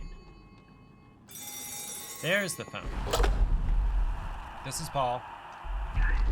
Oh god, you're safe. This is Tekla, your landlady. Tekla? Thank God, we need help. Yes, I know, I'm sorry. I needed your help to end all of this, for good. What are you talking about? I wish you didn't have to be involved, but you are now. Come and see me now, child. I'll leave a light on for you. So this is why she didn't want me to come back all those years ago. Meet Tekla at her house in Gravoy. Okay, can I switch characters with the... D to switch character? Yeah, let's just swap. I don't like having multiple characters at a time. Okay. Claudia's house. So I don't know where Tekla's house is, okay. Let's check on Sergio. He has moved. There's some kind of vial next to him. You know, I'm not sure this is really a nap. I need some medication to wake him up. Morphine, oh god, that's not good. He'll be out for ages. I should head to the pharmacy. There must be something there for this. Okay, I know where the pharmacy is. I thought.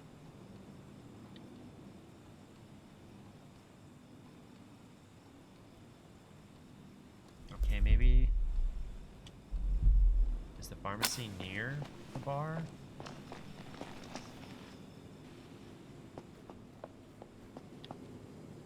Or, I guess the map is only going to show me places I've already been, right? Oh, pharmacy. There we go. Let's go to the pharmacy. I hear the sound. Oh shit, oh shit, oh shit. It's here. It's here. It's here. Oh shit.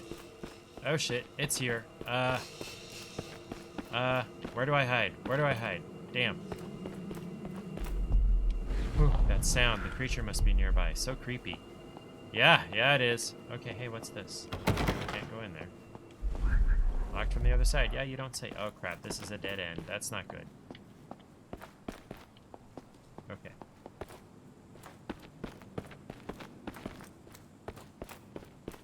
Okay, so where was...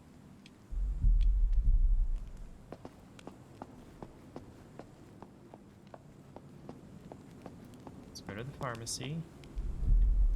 Here we are, the pharmacy. Okay, so we're gonna need to break in here, and it's gonna be loud. Okay. Oh god, I hope nobody heard that. No, yeah, no, the creature totally heard it. Got a coin, okay. Morphine prescription. Or Sergio's father's silicosis. Where's the actual... There it is. Naloxone. Oh, what's this? Deep in the unconscious, repressed traumas are sometimes revisited in dreams. Trauma plants in the subconscious, an ugly seed. That seed may grow. A terrifying thought. This is why I studied geology. Less existential, but this idea does sound a bit familiar. Okay, so... Tekla's house. Let's go there.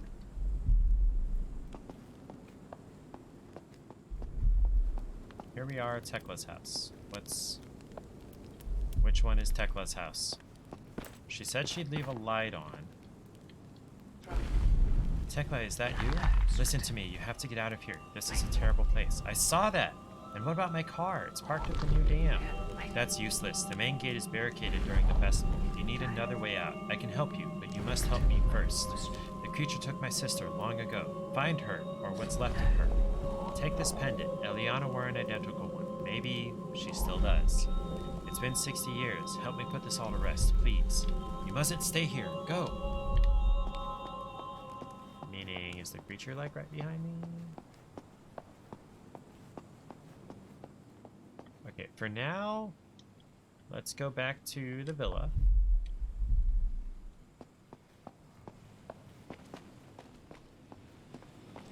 Oh, shit, it's right here. Okay. And try to wake up Sergio. The phone's ringing. Of course it is. Okay, let's get the phone before we wake up Sergio. What's this? Hello? You forgot the pendant. I left it for you on the windowsill. Okay, I gotta go back. Damn. Alright, I'll pick it up right away.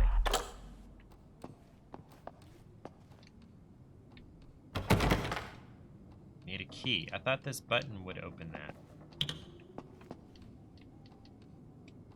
Okay, I guess I need a key. Alright, let's see if we can wake up Sergio. I'm not really qualified to do this, but... Okay, now I get to be Sergio. Sergio Aulas was abruptly sent away from Gravois at the age of 15 amid swirling rumors that deeply embarrassed his family. 30 years later, he's returned home from Manchester to attend to his ailing father, Umberto, an aged former miner stricken with terminal silicosis. Okay, so he's probably the one that has the bloody handkerchief. After decades of suppressing painful memories and unanswered questions, the remote village of Gravois has instantly brought them flooding back. On the 21st of December, amid the bizarre festival of St. Lucia, Sergio attempts to reconnect with someone long lost. Okay, then. I prefer being Anita. Okay. Never really thought I'd be back in Gravois. This place is lost in time. Still, a part of me hoped I'd hear something about Bruno. Anything. What was the use of sending me away only to disappear himself? It's silly, but I bet there's still something of his in the basement. I'm kind of tired of playing this. I don't want to play this anymore. Yes, let's save and quit. I'll probably never play this again. Yeah, the Italian whispering is more annoying than creepy. Oh boy. Man, that was not my idea of a good time. Whew. That was kind of rough. Oh geez, I'm definitely gonna have to watch like some palate cleanser anime later, because this Warhammer game is not gonna be gentler on my psyche. So that's definitely not the most solid recommendation I've ever heard. Okay, so let me look at it a little bit more objectively. Setting aside the fact that I don't like horror games, we're just gonna set that aside. I appreciate that it doesn't have like waypoints and map markers leading you directly to where you have to go next, and it doesn't lead you specifically to the tool that you need and whatnot. It's way more realistic that way, and for a horror game that works way better because you have much less suspension of disbelief. You're more immersed in the game when you're not so aware that it's a game. The art style was pretty interesting. It's very monochromatic, and I'm sure they did that on purpose. especially since it's a horror game. What else? I did have problems with the camera in a couple of places. There were a couple of places where it forcefully changed the perspective. Like in the church, when you got up toward the altar, it forcefully flipped it around where you were looking the complete opposite direction in order to look at, you know, the two gates on either side of the altar. I didn't appreciate that, and that happened a couple of places. When I was Paul inside Gabrielle and Claudia's house, it forcefully changed the perspective on the stairs, at the top of the stairs. I really don't like when games do that. It's being overly helpful in a way that is unexpected and unwelcome to me. The creature, the first time I saw it, number one, I didn't know what it was. I didn't recognize what the rattling sound was. And it's really lucky that I made it past it. The next couple of times, I had not yet registered in my head that that rattling sound was the creature, and that I needed to, you know, go the other direction. But I was able to get away and hide. I'm glad the game did tell me, hey, press this button to hide in a hiding spot.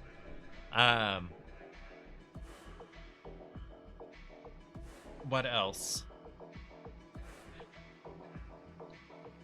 Being that it was a horror game, I feel like the backstory of like Sergio and Paul, and probably the girl Anita, her baby, and probably the guy she had an affair with, Damien, something like that. If you were to play it more, that would get fleshed out more and would make more sense as a whole, and probably even add to the creep factor. But because I wasn't planning on playing this for very long, and I don't like scary shit, it just seemed a little forced. But it was kind of helpful that what you're doing when you're interacting with the character as the character is you're reading their mind, is what it says. That's what the button says. Press B to read the mind of the character.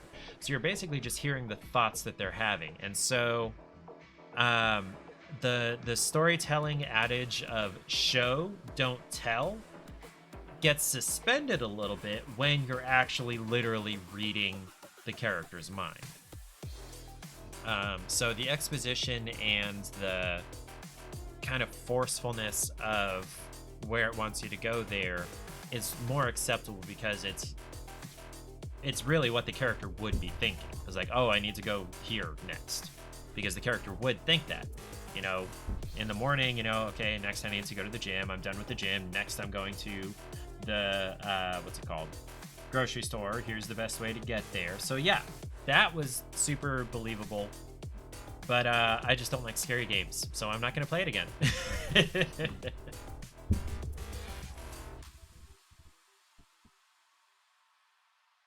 Let's go ahead and uninstall that, because it's creepy.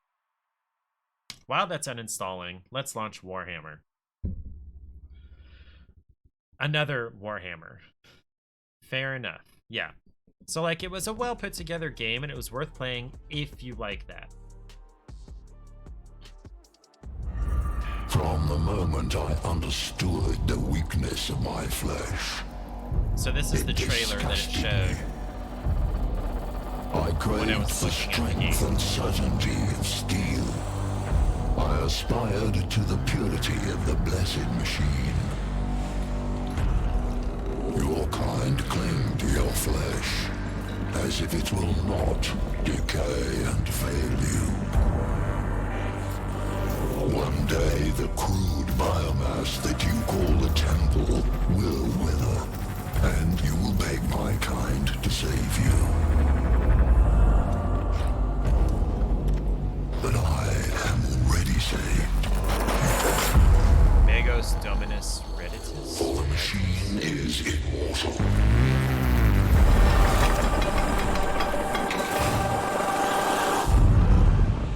Warhammer 40K. I serve the Omnisire. The Omnisire. Okay. I am not a Warhammer fan, so we'll see how this goes. I want casual. I'm gonna pretend I'm completely new to turn-based tactical games. Okay, so this is kind of like StarCraft, I guess. Plus 200 starting black zone, negative 25% Necron HP, negative 25% Necrons in battle, 0 extra fights, not active during early game. Okay. Normal is none of that. Hard is the opposite of that. Very hard is double the opposite of that. No, we're gonna do casual. Iron Man. What is Iron Man? It's probably harder. Okay. You've activated controller mode. To change back to mouse and keyboard controls, you must restart the game. Do you want to proceed with the controller as your primary input? Never mind. Yeah, I think this one probably lends itself best. Let's play a setting where absolutely everything is depressing as fuck. Woo! Which game are you talking about? Is that the last one or this one? Because it's all kind of depressing. Iron Man usually means it's both super hard and there's some kind of limitations on saves. Oh, okay. Yeah, no, I'm so casual at this. Any Warhammer 40k, yeah. The 41st millennium, a time of darkness and war. The Imperium of Man claims the whole galaxy in the name of the God Emperor. It fights an endless war against Xenos from without, heretics from within, and supernatural horrors from beyond. Alongside the Imperium's war fleet serve the Adeptus Mechanicus. Excuse me. They are the tech priests of Mars, guardians and reclaimers of humanity's technology, ever searching for remnants of knowledge from man's glorious past, exploring the depths of the galaxy for worlds long lost to mankind. In the name of their machine god, they manufacture the Imperial war machines within gigantic foundries known as Forge Worlds. Gradually, the tech priests of the Adeptus Mechanicus shed their human weaknesses, replacing their limbs and organs with machinery that is both stronger and spiritually pure. Their leaders, the inscrutable Magi, protect the Forge Worlds and explore the furthest corners of the galaxy with their cohorts of Skitarii troops. It is a time of warfare, tragedy, and portents of doom. Across the benighted galaxy, the Adeptus Mechanicus are one of mankind's last defenses against a dark new age. Or perhaps they will be the ones to hasten its dawn.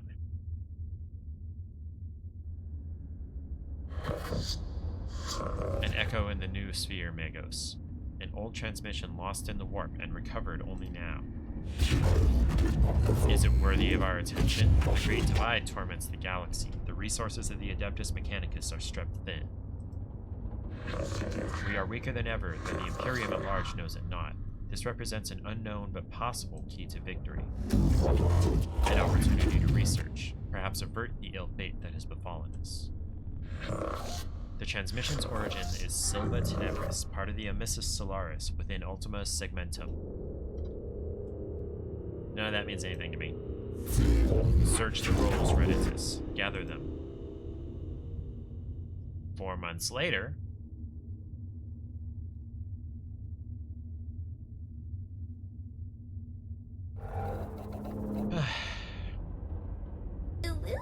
Ooh, woo, hello, Ariel. I'm kinda glad you missed the last game. It was creepy. Okay.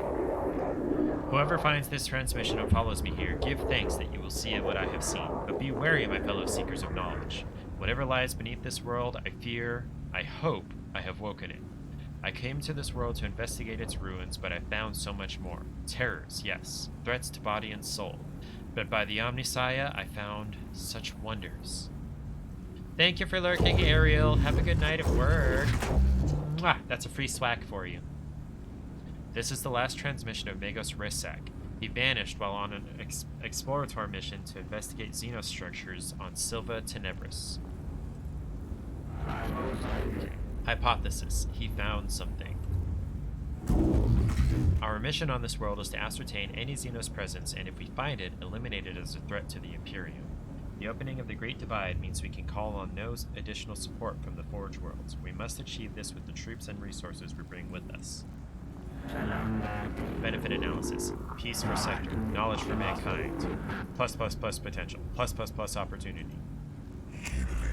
An opportunity to destroy the works of Xenos. Scaevola. Not appropriate them. No, an opportunity to destroy the works of the Xenos. Scaevola. Not appropriate them. The Massyrian manuscripts, verse 619. What the enemy built, let it be made asunder, for to us it will be as a house of sand and knives. Magi, we are approaching the target coordinates. None of this means anything to me.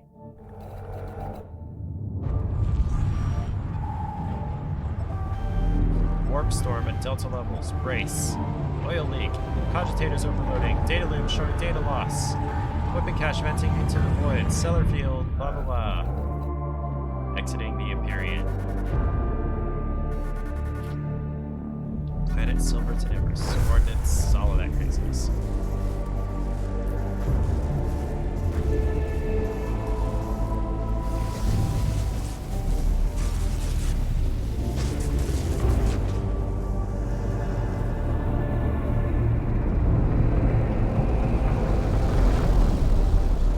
The perspective there makes this ship look tiny. Errant Knight is a bit of a lore whore on just about any sci-fi or fantasy setting of any depth, so while you've never played any Warhammer tabletop and only rarely play some of the games, some of that made sense to you. Okay. I understood some of the words. I was like Kel in the Kenan and Kel movie. There she is. Temperate climate, atmosphere standard, breathable. My Skitarii troops should be able to operate down there without trouble. Are they ready to make landfall? As soon as we're in a stable orbit, Magos. Administrative records indicate a seeable colony, St. Eckhard's Hope, on the surface near the Xenos ruins. No contact recorded in 2 centuries. Colony presumed failed. The Skitarii will deploy to the surface near the ruins, along with a team of tech priests under my direct command.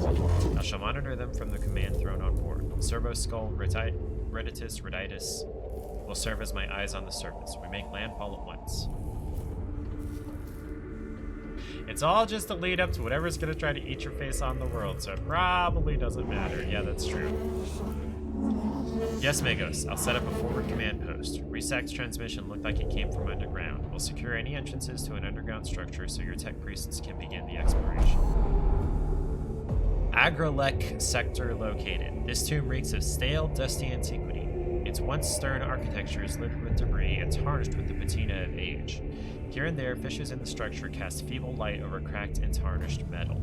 The tomb was once brutalist and oppressive, as if designed to crush the spirits of its inhabitants. It is no less intimidating now, but instead of evoking a merciless guiding intelligence, it speaks only of decline and death. This place seems abandoned at first glance, but as the exploratory troops move through its hushed corridors, the ancient dust stirs, and something long dead begins to take on a facsimile of life. Skitarii are just cyborg soldiers, which is about all I think you can't infer so far. Okay. Going by our fragmentary information, it looks like a buried tomb structure. Then the sword of the Omnissiah is ready to fall. We deploy immediately. Let secrets of this world equal 0. I counsel caution, Magos Faustinius. Our purpose should be here to destroy the head of the alien, not to bask in its blasphemy. Aphorisms of the Logic Saints 7.91. In the presence of the Xenos lies the invisible miasma of corruption. Destruction is not possible from orbit attacks. The structure is too deeply buried. In Scabula, I have no intention of plundering whatever trinkets I can find from this place. No intention, but it's totally gonna happen. Alright, finally.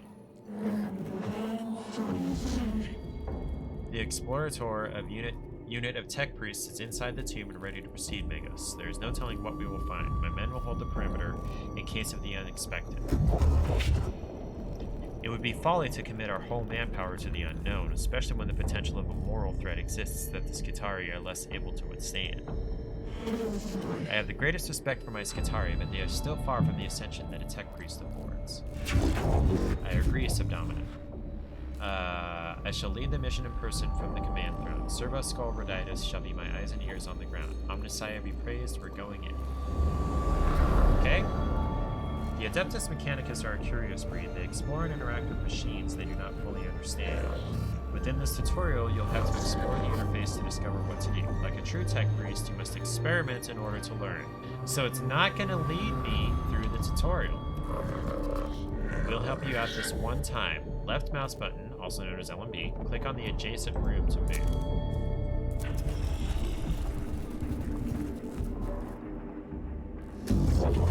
These Xenos hieroglyphs, I know of them. They are my undoers, Necrons, mysterious, ill-researched, corrupted. This could be a rare sample of the Necron language we use. We have barely any knowledge of it. Collecting data from this obelisk could move our understanding of the language forward. Oh. I was dragging and I clicked past it. Oops. This is a work of the alien Magus. Codex, blah blah blah, show caution and scorn in all things. Sometimes tech priests will feed back important information about what they encounter in a room. These situations will require you, our commander, to make decisions. There will be consequences, so choose wisely. Scrutinize, secure, or scourge. Examine the inscriptions, check the surrounding chambers for potential dangers, or destroy the obelisk. It's a monument to the alien and must fall. Yeah, I've never liked like super religious zealots. Oh, thank you.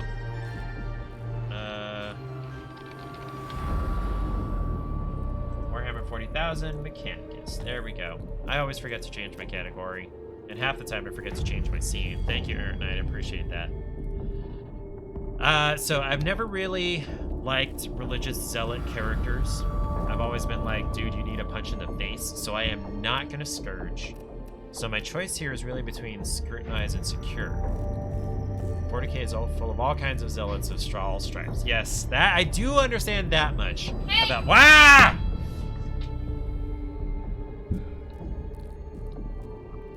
Yes, my darling. Page 1 is gonna go to Perkins. Okay. Are they still open? Yep. Okay.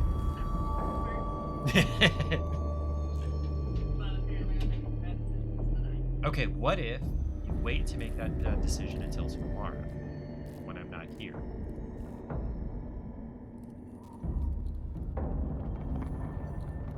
Ah, yeah, see, Aaron Knight caught my surprise. Somebody clipped it? I don't know if he clipped it, but he put it in the chat. He, like, imitated me. Oh, okay.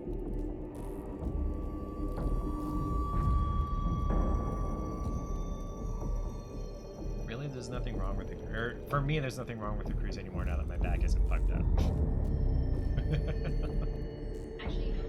I think it's different than scrap. What? Yeah. Aaron Knight can clip it. It may be a little too late now. I think you can only go back like 2 minutes. I don't know how long ago that was. I may have to go back and clip it later myself. It's up to you. Okay. Yes. No hesitation.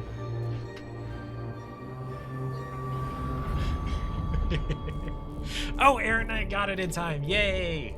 More Clipperinos. Thank you, Aaron Knight. I appreciate it.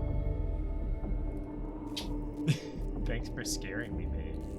Love you. Come smooch me before you go.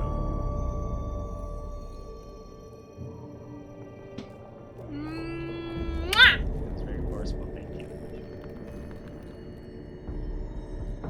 Oh, I forgot to save you the it's just You ate all of it? it mostly just tastes like a really milky chocolate bar. There's very little of the chips of my flavor. It was there. Go. I want some of that. Yes, I will remember to save that, and that will be at least next Thursday. That's random, but I won't stream again until next Thursday. Okay. Yeah, I have sticky notes. Okay, I love you. What happened to my stack of blue sticky notes? Okay, I'm gonna scrutinize because that's what I would do. We're detecting a massive energy spike from inside the tomb. Something's happening in there. Something huge. Noctilin source detected, also known as Blackstone. Request collection immediate. Yay, Blackstone! As one of the tech priests kneels to get a closer look at the obelisk, it seems to react to the cohort's presence. The obelisk splits open, and a powerful, painful wave of exotic energy spills out. Inside are clustered formations of a rare-looking material. Yay, Blackstone! Oh, there's my sticky notes. Okay, so we are here. No, where are we? We're here. There are enemies, so I guess we're going here next.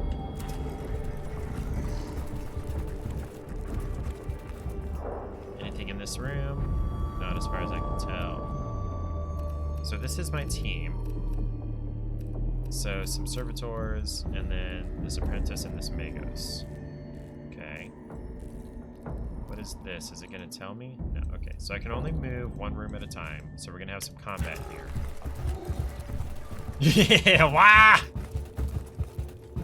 No. Okay. Oh, I have my mouse at the edge of the screen. Oh, damn it. I didn't read it. The cohort encounters resistance in the form of Xenos constructs. Not flesh and blood creatures, but artificial bodies that move with precision and coordination. Do I follow the established combat engagement protocols? It shall be done by the book. Do I exercise extreme caution? Do not charge in too heedlessly, lest the trickery of the alien be our downfall. Or do I use the aggressive stance of the tech priests to ensure that they will not be outmaneuvered, but risks running headlong into the fire of the enemy? I'm kind of a by-the-book person. Let's do it that way. Combat will be joined according to the long-established tenets of the Adeptus Mechanicus, for good or ill. That was kind of creepy looking. Xenos form detected. Confirmed. Raditus cogitators now function for synthetic forms. Overwhelming excitement. Finally, we can study this standard construct Necron warrior. Weak spots detected plus none equals concerning. I wonder about the symbols emblazoned on their torsos. It must... Do not underestimate Gauss weaponry, highly volatile. This is true. I've heard our brothers and sisters of the Mechanicus have lost their lives trying to solve the mysteries of these Xenos weapons. Approach with caution. It is also, double-checking cogitators, widely known that they will self-repair and reanimate or reconstruct themselves if left the time to do so. Wounds that would instantly kill a Skitari are the equivalent to a Class C graze to Necrons. Oh boy. Okay. Oh boy. At the start of every fight, you must decide the location of your units on the field of battle. You can only place units on highlighted squares. Click on a square to place a unit. Okay, so we have just these two, and then what are these? I'm assuming those are traps of some kind. So we're gonna focus, that is an obstacle. So he's gonna have to come. If he wants to get physically to us, he's going to have to come around this way. So, yeah, let's focus on him.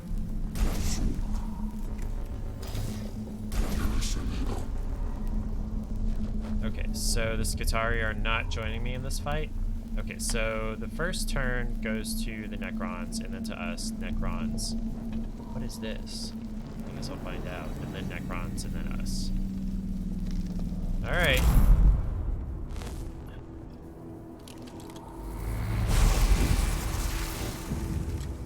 Through pain, I find wisdom. 1 damage. To move a unit, click within the blue outline surrounding your unit. Then you can confirm the movement. To decline the movement, simply right mouse button, click anywhere. Okay. I'm assuming the closer I get, the more accurate my weapon. Single target ranged attack. Range 8 meters. I'm assuming 1 square is a meter. Damage 2 to 4. Crit chance 10%. Reveal an enemy's statistics. This is your servo skull, the skull of a faithful servant of the Omnissiah, augmented to be a useful companion. Every tech priest has their own servo skull. Okay. Servo skills are very helpful in combat and cognition point collection. Select an enemy to find out its battle statistics. Yes. You've revealed the statistics of this enemy. Knowing your enemy's stats will greatly increase your chances of success. HP, physical armor, and energy armor statistics. You then decide what weapon types, physical or energy, work best against this target. Okay, so we go back and forth between these two targets. Okay, so this one doesn't have a physical attack. Okay, so my range is 1, 2, 3, 4, 5, 6, 7, 8. Okay, so it needs to move at least 2 forward.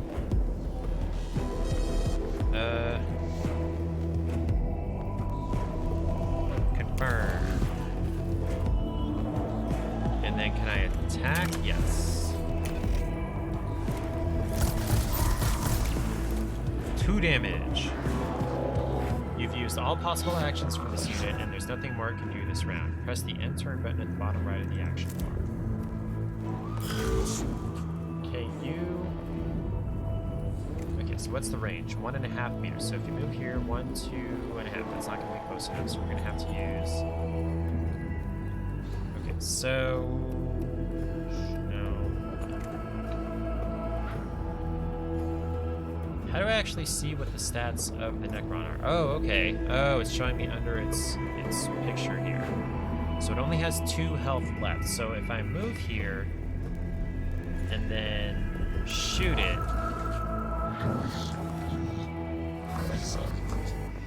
you've just moved your tech priest to a source of cognition points. CPs represent the valuable information the tech priests are harvesting. There are several ways to collect CP. The fastest way is moving the tech priests close to the source of CP. There are many other ways to collect CP, so look around to find out what they are. Oh, so these are good things. I want these. Okay. CP are stored at the bottom of the screen in the CP gauge. CP are a shared team resource, so plan ahead. Can I not attack? Do I get extra movement? Okay, so I have a CP here.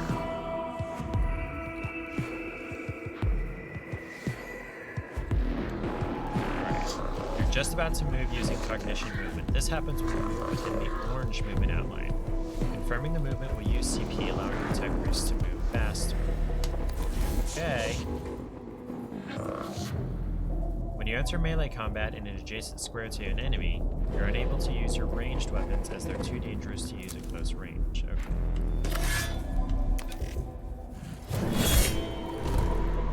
3 damage, and I got CP. Killing Necrons isn't simple. Necrons are made of a self-repairing metal that is able to knit together dismembered limbs and gaping wounds. We call this the reanimation protocol. When a Necron is in their reanimation protocol, they're unable to fight but will return to fighting conditions soon. Dealing any amount of damage to the Necron in this protocol state will destroy them indefinitely.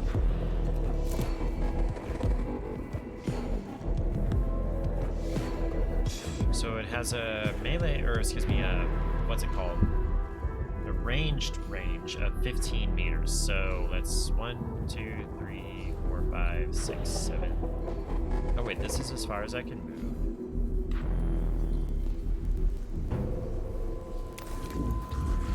Okay, now can I... Not enough cognition. Wait, I have to use cognition points to attack at all? Okay.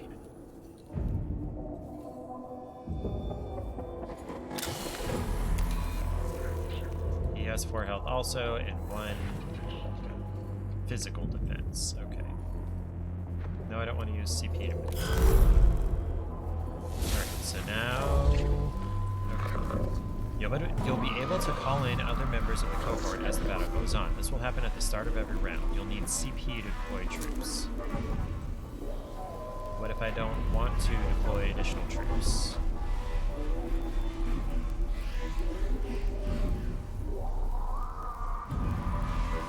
You know what? You know what? We'll put him here.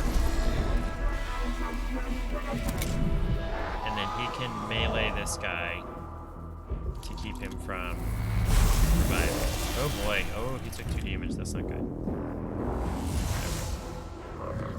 When servitors are hit in combat, tech priests take an interest, quickly noting down damage angles, projectile speeds, and other useful combat information to be used later against their enemies. This is represented by gaining a cognition point. Servitors are a very useful unit in all your missions. So they are like totally pawns.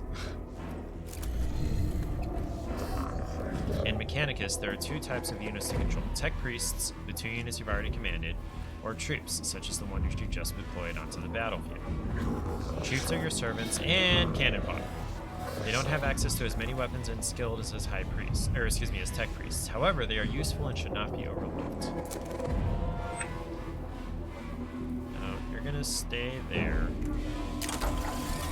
and attack him. There you go. So you have to kill them twice. The Necron you just attacked has been teleported away to somewhere far beyond your reach, our reach. In practical terms, this means you've killed the target. Okay. How far can it move? Let's move him here.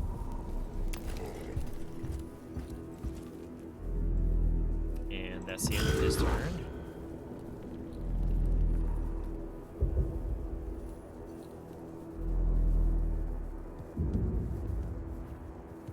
Let's move you here.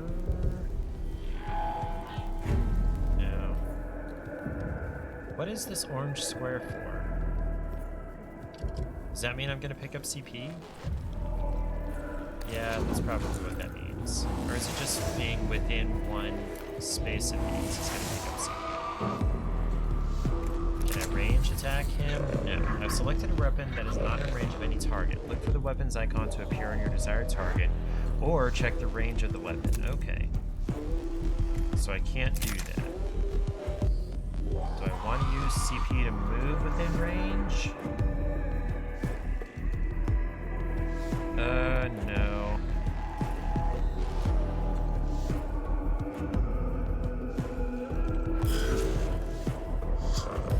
You've gathered enough cognition points to be able to use a CP-powered weapon.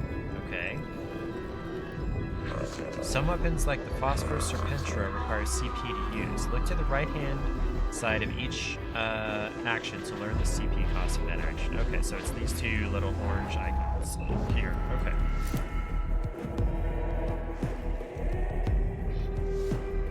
Okay, so it only takes 1 extra CP, no matter how far past your normal movement amount you move. Okay, and then this has a range, again, of 15, so what is that, like? Okay, so I could move a normal amount. No, I'd have to move extra. So I would be a wash of CP here. That seems okay. Okay, let's move here.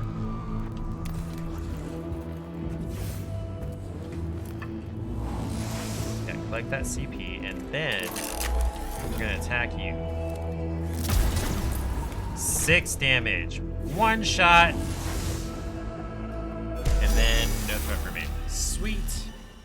I win.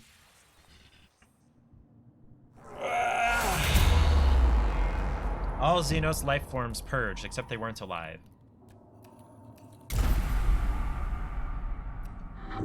Your cohort's HP amount carries over from each fight within a mission. Keep this in mind when exploring a tomb and look out for opportunities to repair. Okay. Move to the next room. Nothing in this room. There's something in this one. There's an exclamation mark.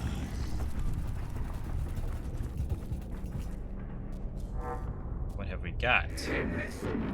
Hypothesis formulation. Sarcophagi, coffins, burial places. Structural purpose designation 2. In the chambers ahead are several groups of structures like upright coffins of an unknown material. Do I burn them? Do I ignore them? Or do I investigate them?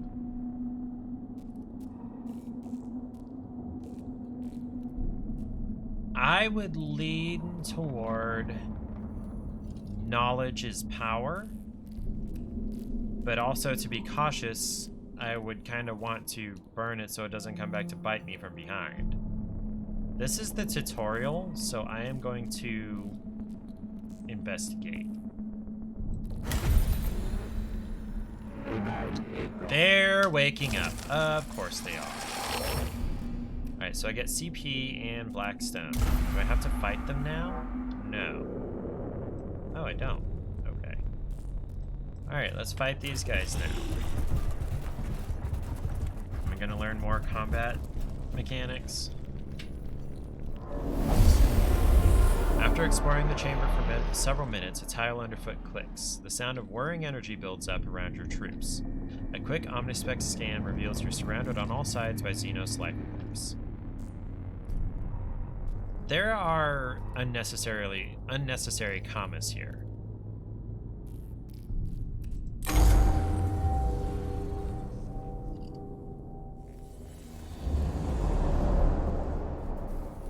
Okay, so there are again 2 baddies.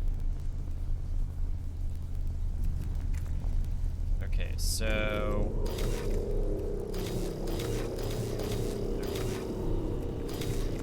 range. Oh, sorry, that's melee. Okay, so this is range 15. So if I place you here, 1, 2, 3, 4, 5, 6, 7, 8, 9, 10, 11. So you have the range, Menarius, to hit this guy if he felt like it. And then, so it's 11.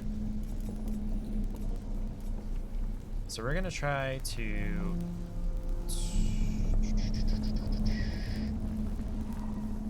Oh, this gets us a bunch of CP too. Okay. And then you go here.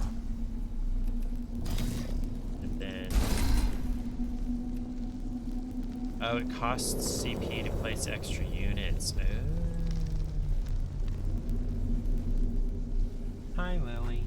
I felt that. Come here, baby girl. Exclamation mark kitty in the chat to count how many times the cats have invaded the stream. This is Lily, one of our older 2. She is about 7.5. She's a Torby. Tortoiseshell tabby.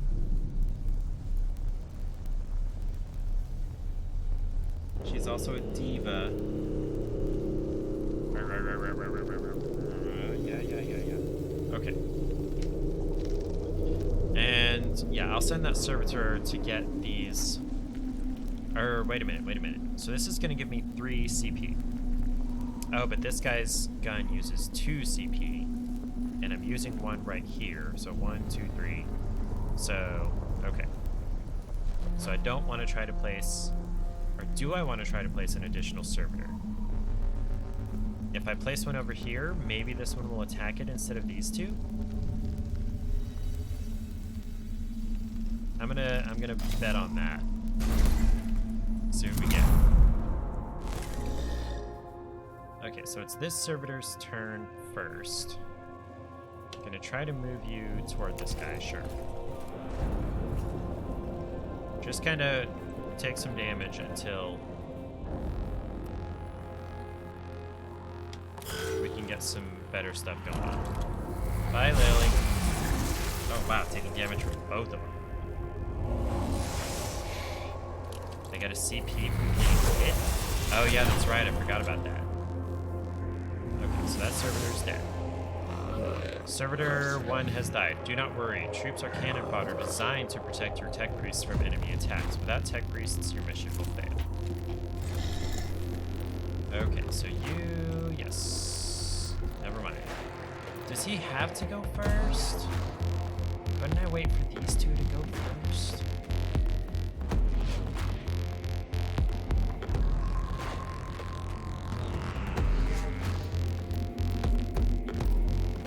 Let's delay the turn. You've just delayed this unit's turn. Delaying a unit's turn will move the unit to the end of the initiative queue. You cannot delay a unit's turn more than once. Alright, so are you the one? No, you're the one with an 8-meter range. Okay.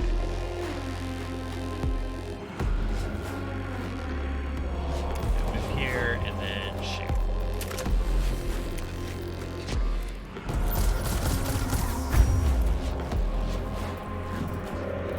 not revealed statistics for this target. As a result, the amount of damage is unknown. Servo skulls, specialized weapons, and other seals reveal the life of an enemy.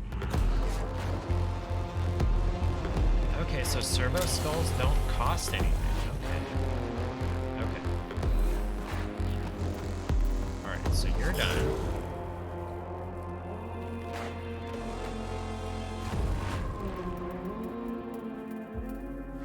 Okay.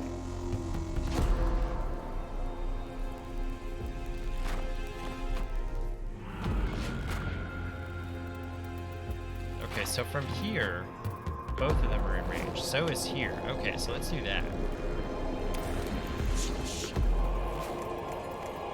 Servo skull you.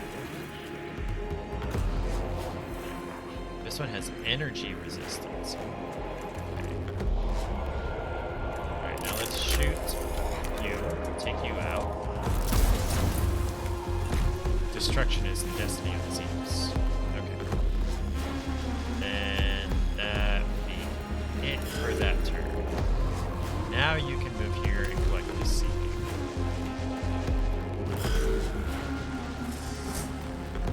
What? What? What? That's not fair. What are those? Opportunity equals knowledge. Gather. Must obtain. Required. Scarabs detected. Source data surfacing. No life forms detected. Area safe. Continue forward. Raditus. Verify your cogitators. Then tell me what surfaced from Magos Resac's cogitators. Scarabs of an unknown Xenos race. Biology synthetic. Possible artificial intelligence. Once specimens gathered, AI theory equals false. Personal recording. Weeks of studies show there are many variants of Scarab, each with their own roles within the Xenos economy and architecture. Able to build and deconstruct anything they encounter, they are able to repair other units within their species with lightning speed. Be warned, they are deadly in large swarms. It appears the machine spirit is with us. We've been able to access some more of Resac's data that we thought was corrupt.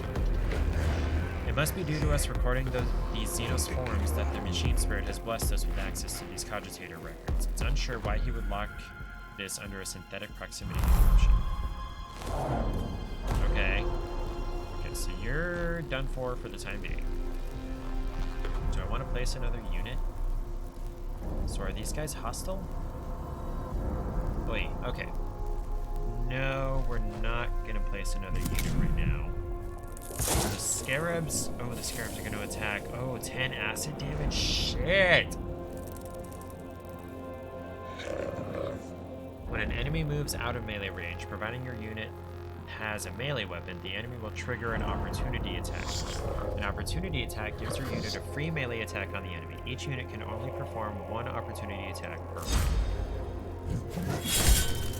Cool. Okay, so they're hostiles. Okay.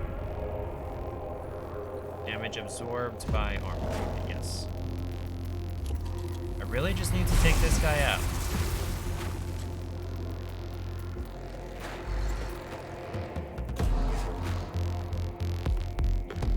How do I get? Do I have to attack this? How do I get the CP out of this? Do the tech priests have to come by it? Damn it. Okay, fine. Right, that's it for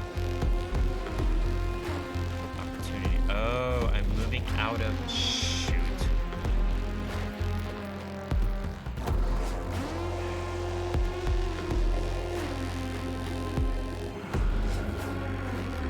Yeah, delay the turn. That's good, I guess.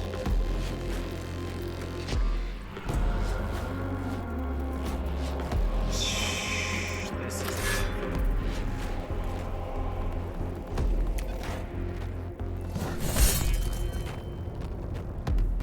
not kill them. Oh, this is gonna take forever. 1 damage.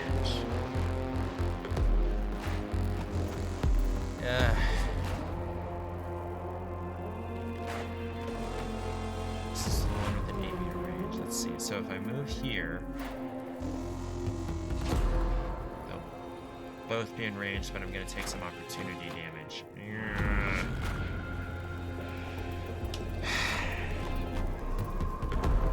It's telling me to delay. To end the turn. Oops. Okay, that's what this means. Okay.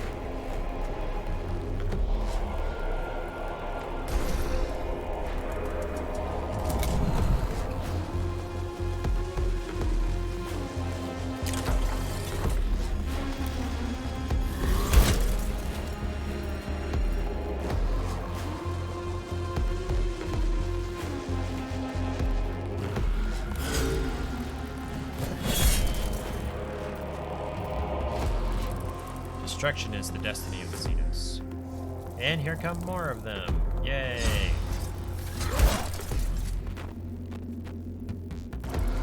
Are they all gone? Okay. Question mark? Okay. So this one has 2 more turns. Okay, I took some poison damage, or acid damage, I guess.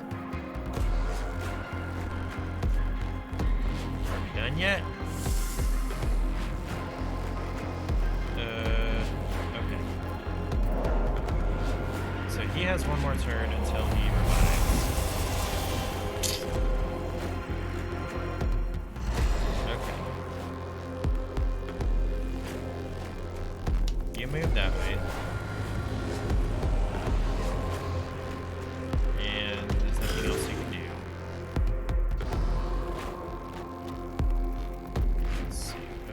Your weapon has that 8-meter range.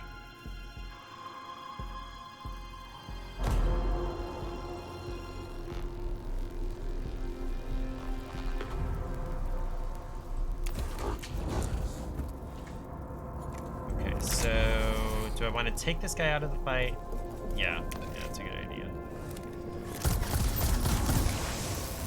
And I get a cognition point.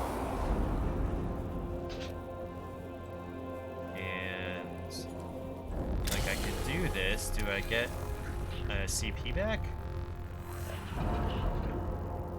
No, I don't. Okay. And it took another acid damage. Okay.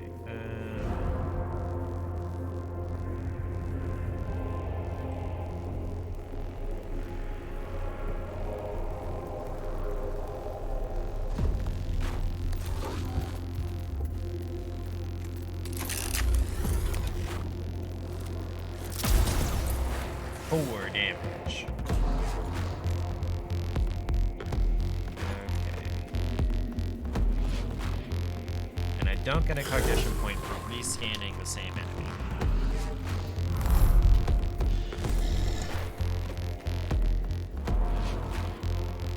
Did he not do anything? That's interesting. Ah! You did that on purpose.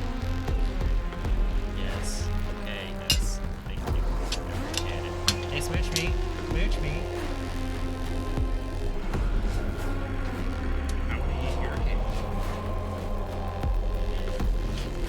That's not what I want. Yeah, she got me again.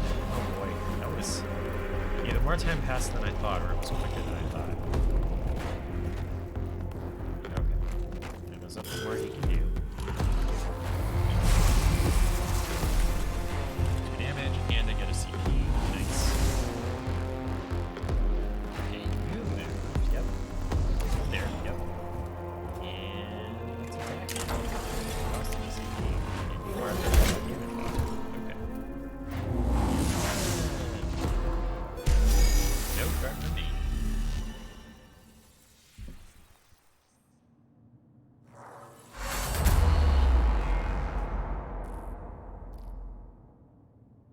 All Xenos life forms purged.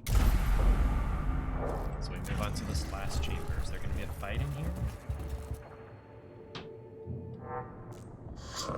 This symbol represents a location of significant importance in your mission. Entering these rooms brings you closer to the end of a mission. Oh, so this is not the end. So there's like this plastic sleeve around this little cake. Let me switch over and show you. So here's the sleeve. It's got, you know, the cake filling on it. And there's some on the outside. So I'm gonna have to keep the cats off of that. And then here is the actual cake. It's a multi-layered peanut butter cream thingy. They're really good. This is at least the third one I've had, maybe the fourth. Hi, Charlie. No, you can't have it. Go away. I love you, buddy, but this is not a time where I can allow you up on the desk.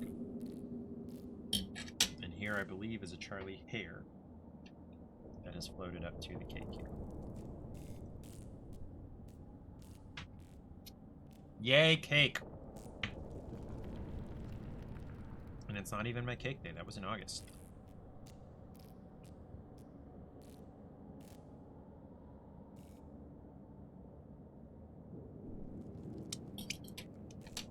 Okay. Close to the end of a mission. Oh, man. I laid my whole forearm in the sleeve that was around the cake. And I don't have anything to wipe it with.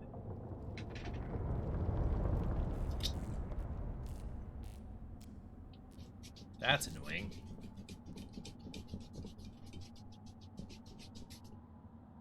Cats are probably going to lick me like crazy later. Okay, I'm going to move this to a different spot that is not directly in front of my mouse. So that, of course, I'm going to lay my arm in it. And I put it in the chocolate bar wrapper. Okay. Alright. Negative signs of hostile forces. Seeking permission to proceed with data collection protocols. Confirmed. Permission authorized. Acknowledged, Magos. Protocol begins. What is primary focus, sire? Knowledge of Necron forces. Number, defenses, locations. Any form of data on how many remain on this rock. Secondary, source and purpose of this tomb. Why was it built? Interface devices all but eroded. There's one device that may hold answers, but Necron data looms are incomprehensible to Imperium Archaeotech. This may take a while. Idea. Magos, if I may take host of this priest, I could be of assistance. Approved. Noospheric interfacing complete. Hard to decipher purpose. List of suggestions, Magos. Deconstruct device, activate switch mechanisms, learn Necron language, and return later. What will it be, sire? I hate to return later, but that's probably the safest bet. The rest of these are probably like... Always so meticulous with your lists, Tech Acquisitor. Engage on Xenos mechanisms, although I detest to do so. The promises of... Oh, I forgot I was dragging. Protocol updated. Confusion. Noospheric interference? Disconnect at once. Purge. Reset. Disconnect complete. Possible scrap code. Will fragment now. Sire, we have unfavorable issue to deal with. Requesting Dominus input. Explain. As Tech Inquisitor Scaevola left, suddenly my cogitators glitched. Augmentations entered sporadic reaction protocols and have fried vital sign registries. Unclear of full damage report. Necron device is now activated, sire. Still fragmenting. Frag. Blah, blah. Remove yourself from the noosphere, Scaevola. Reditus, report. The tomb is waking, sire. Report from Skitarii cohorts across the planet. Note that tremors vex their locals. We lost contact with the Skitarii that were covering the entrance to this tomb. We can hear noises of approaching forces. Oh boy. Improve protection protocols, load weapons, and ready for what is to come. We must face the Xenos. I wake with the turning of aeons. Stars yet to burn, life yet to blossom. Is it truly time? Actual words out of the game.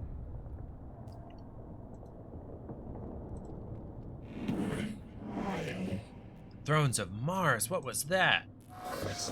An omnilinguistic transmission, Magos. It seems these mute constructs are not the only inhabitants of this structure. What is this? Flesh and steel combined. A mockery of both. Their every footstep a blasphemy. What manner of galaxy is this into which I have awoken? Oh boy.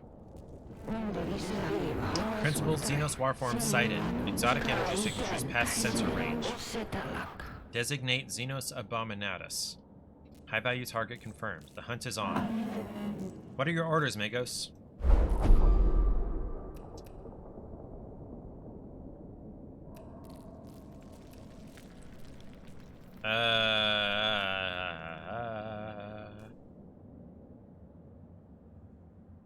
Do we fall back? Do we stand our ground? I feel like this would be very in character to stand their ground.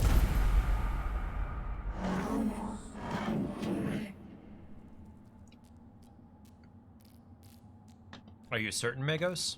It is in keeping with the doctrines of the cult Mechanicus, but I do not believe we have the firepower to defeat this foe. Insects. This galaxy is infested with vermin. I mean, kinda.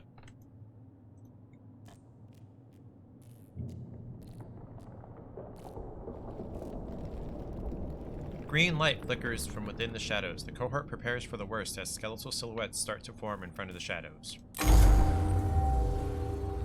I probably should have run away. I didn't really want to fight again.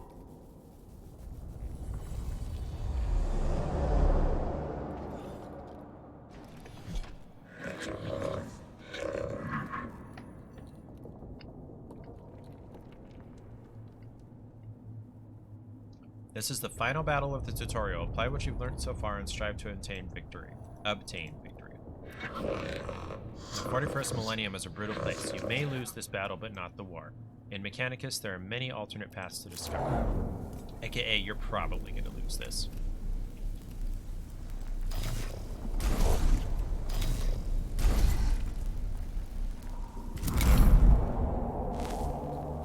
Did I forget to place my priests? No, there they are. Okay. I sailed the void for 1,000 years. I fought the war in heaven. What can you do to strike fear in one such as I? That's a really good question.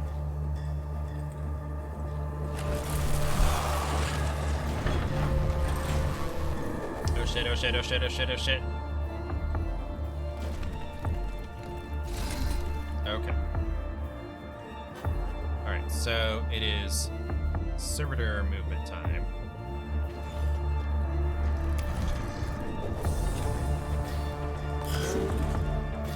And I could have sworn I placed 2 servitors, but whatever. Okay, so neither one of these guys, or this guy, is not in range of here. Okay, hold on. So there's him, and then this guy. That's it? Those are the only enemies? Just those 2? Okay, so we're gonna try to kind of flank around this side.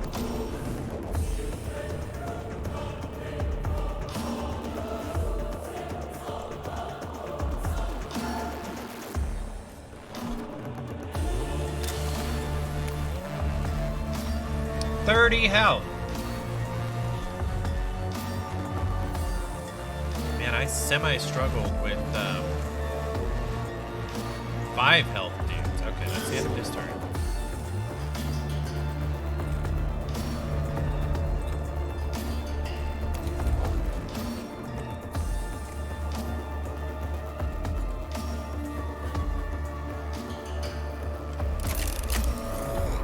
Let's shoot him with what we can.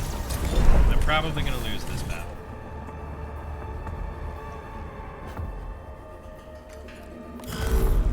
And done.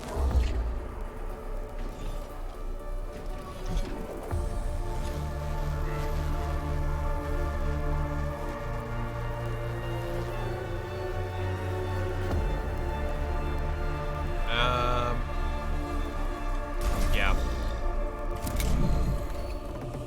Oh Oh yeah, because one of my servitors died in the last battle.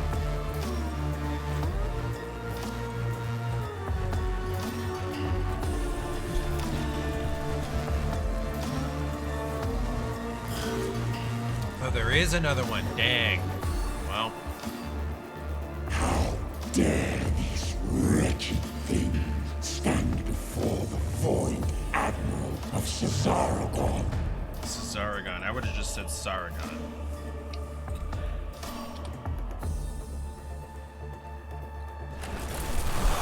Nightmare Shroud. Give a 5 defense. Oh boy.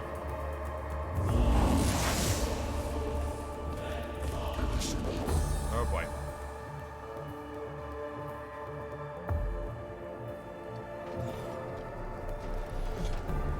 Get a cognition point from here, yes.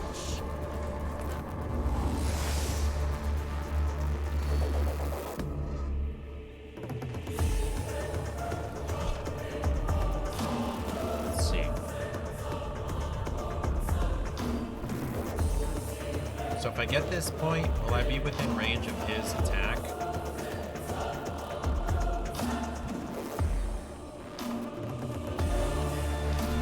Yeah.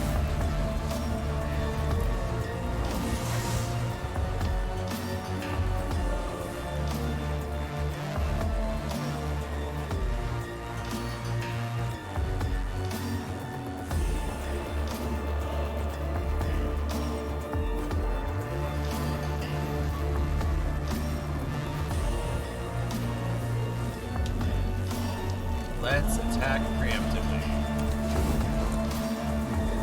I'm probably gonna lose this.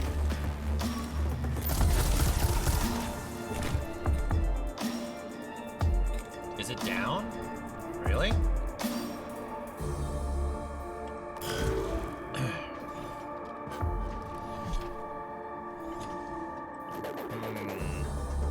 So this guy is down.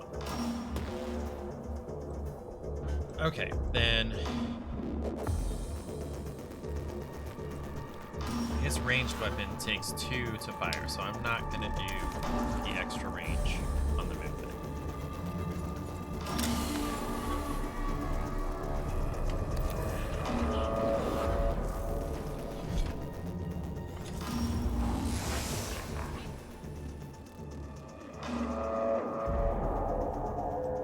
Now I could move further and take him out of the fight.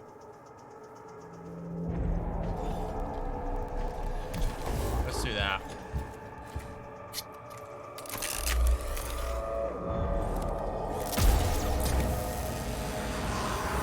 He's gone. And we're done.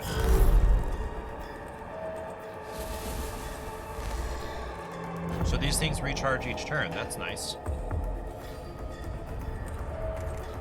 Oh, it's my turn with one of these? Okay. Okay. So I need to move you. And then we will melee attack. And then you're gonna die. And that's the best we can hope.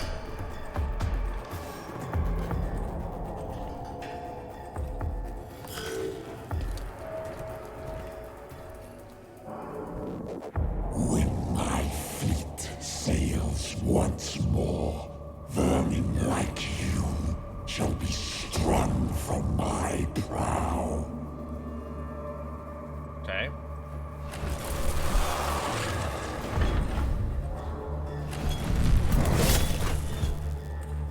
Eight damage.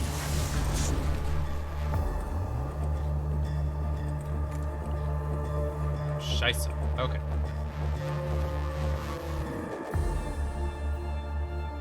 Let's see.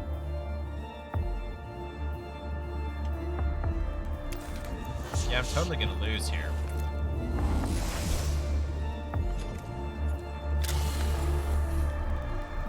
Wait, I've already scanned it. No, that's not what I meant to do. Shh. I meant to attack him. I meant to... Damn it. All weapons have sacred machine spirits within them. The more you use a weapon, the more charged it becomes. When a machine spirit is charged, you'll gain a buff to the attack of that weapon. Nice. Each weapon's machine spirit will charge at a different rate. This is shown underneath the weapon's icon. When you select the weapon, you'll see the buffs of the machine spirit within the tooltip. Machine spirit plus 2 damage. Sweet. Wait, am I not within range? I thought it was like a 15. Oh wait, I have it selected.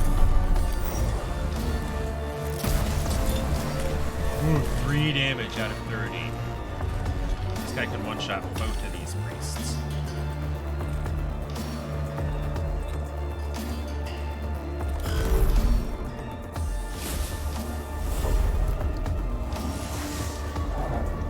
And he can hit both of them at once.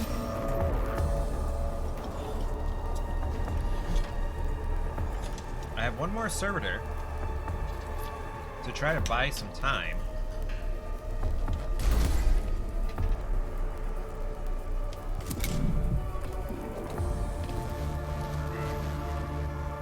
Do not think to challenge us, we who killed our gods. I don't really. I really expect to lose right here.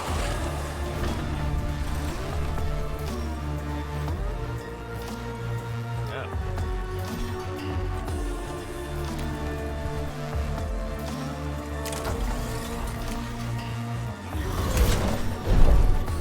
Damage absorbed. Yeah. Yep. Okay.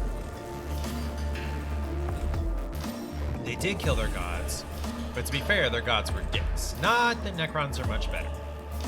Yeah, I imagine. Okay, so if I move here.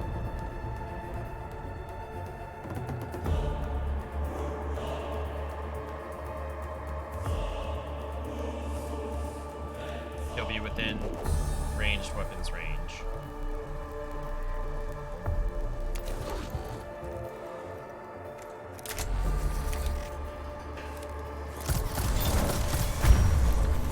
Critical, 4 damage. Nice. And we're gonna injure her in here.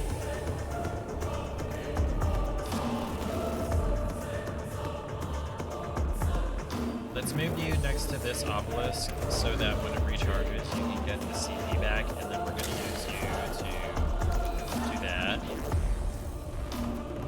Okay. And then I don't have CP to attack, so I gotta add my turn.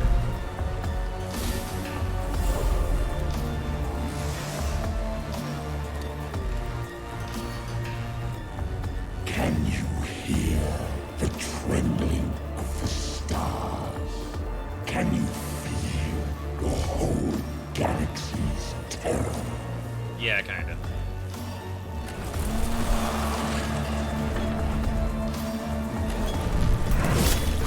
Six damage. Oh, where are you going? Hey, hey, hey, hey, hey. No, that's not cool, my guy. Shit. Okay.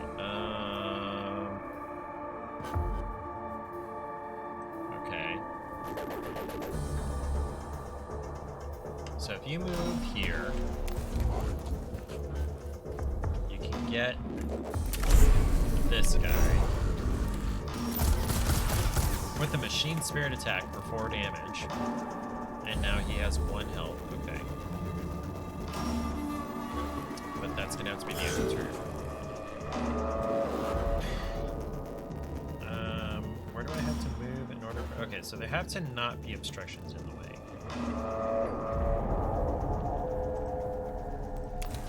Okay. You know what? Let's see, let's see.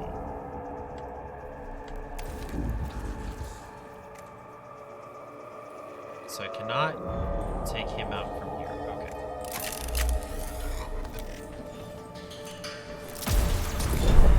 Damage absorbed. Of course it was. I just used 2 CP for nothing. Sweet.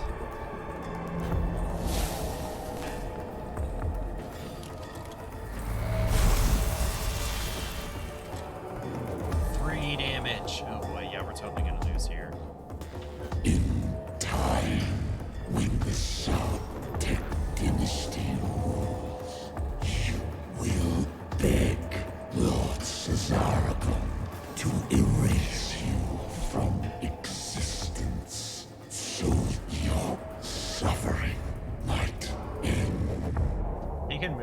really far. I'm not a fan of that.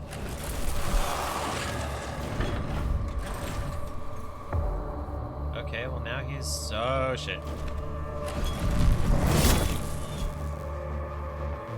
Okay. Oh, wait. Oh, he just took out the servitor. Okay, that's not as bad as it could have been.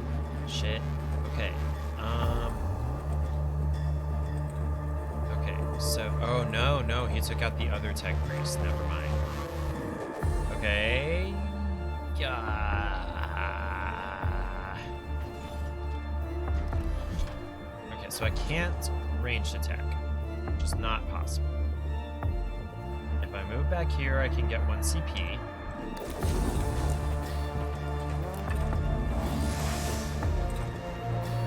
And that's all I can do.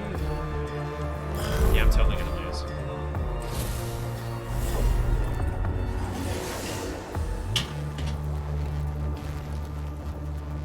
See what becomes of your wretched foes. When again I meet your kind, your ships shall be crushed like your bodies.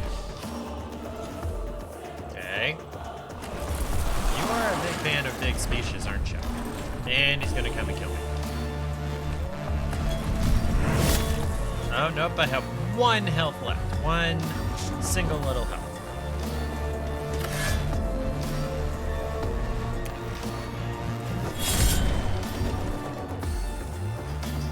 I did 10 damage to him total.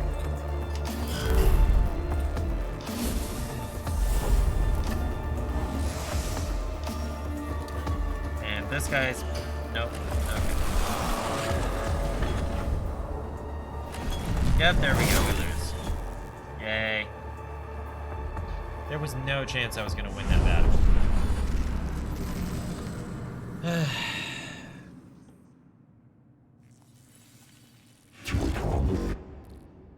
Report Kepra.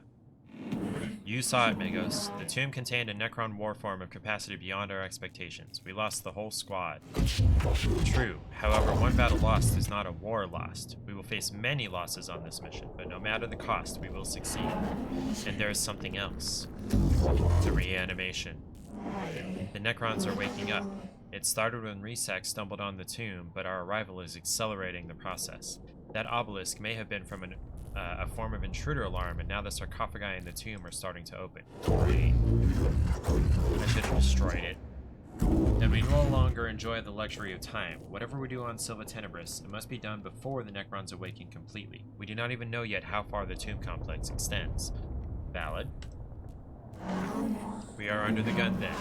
Omnissiah preserve us if our duty is ever easy. I return sorrow and despair from my emotional cores, but I see they lack the logic to determine decision-making. Instead, I choose to quarantine them and adjust our approach. The word of the Omnissiah teaches us that when one method fails, another must be sought until all are exhausted. Then what are your orders, Magos? The Scitarii will explore the tomb chamber by chamber and maintain a foothold. My tech priests will be deployed to achieve crucial objectives and respond to crises. Time may be a factor, but our mission can only be achieved with thoroughness of a full deployment.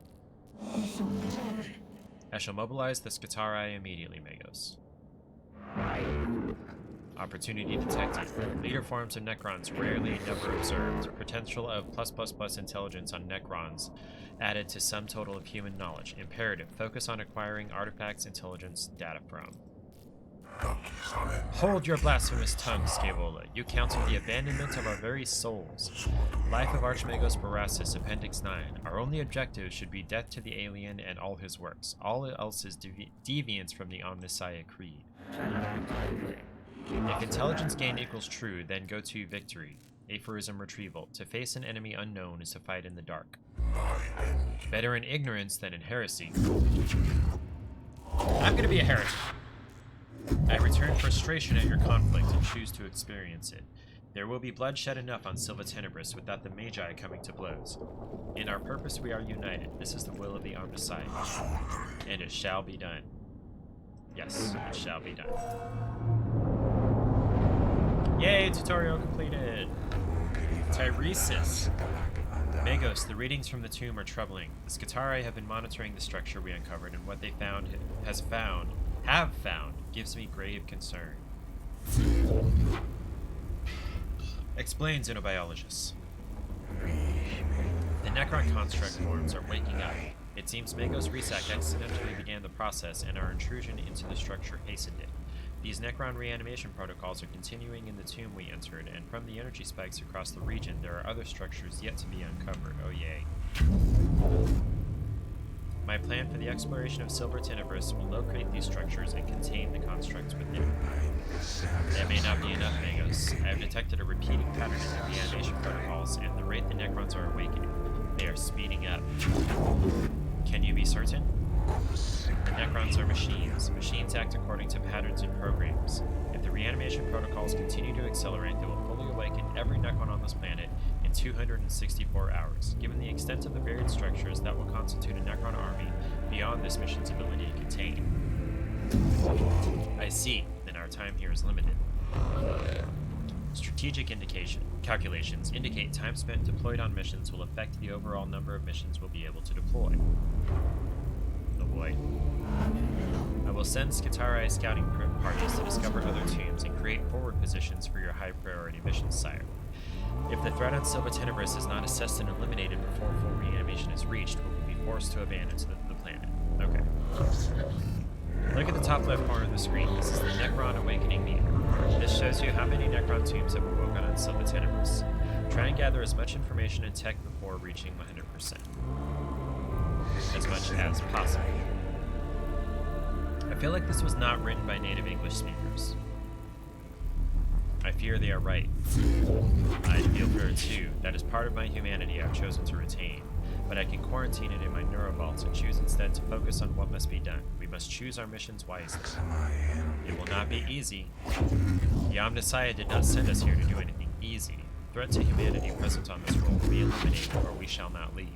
Thus the equation is balanced. It is the will of the machine god.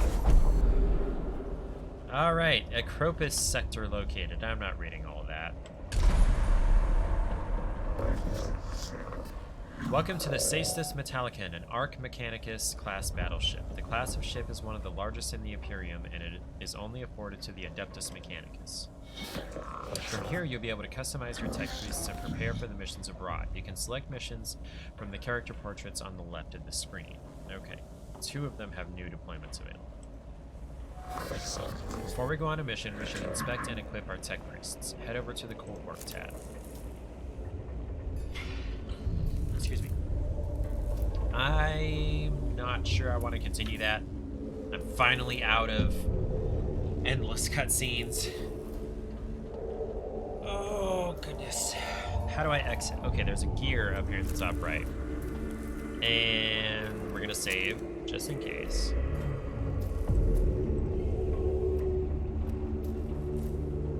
New save. Sure.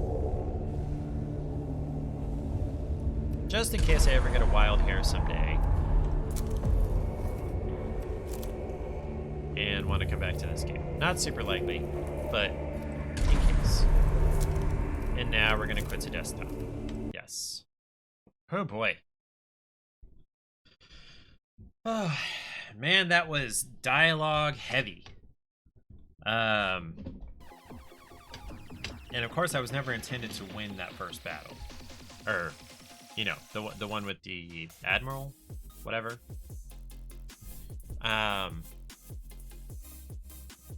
Turn-based strategy games are typically not my jam, and then unless you're a lore whore, like, no, I didn't mean to launch it. I was trying to get to the 3 dots menu, damn it. Uninstall. That's what I want.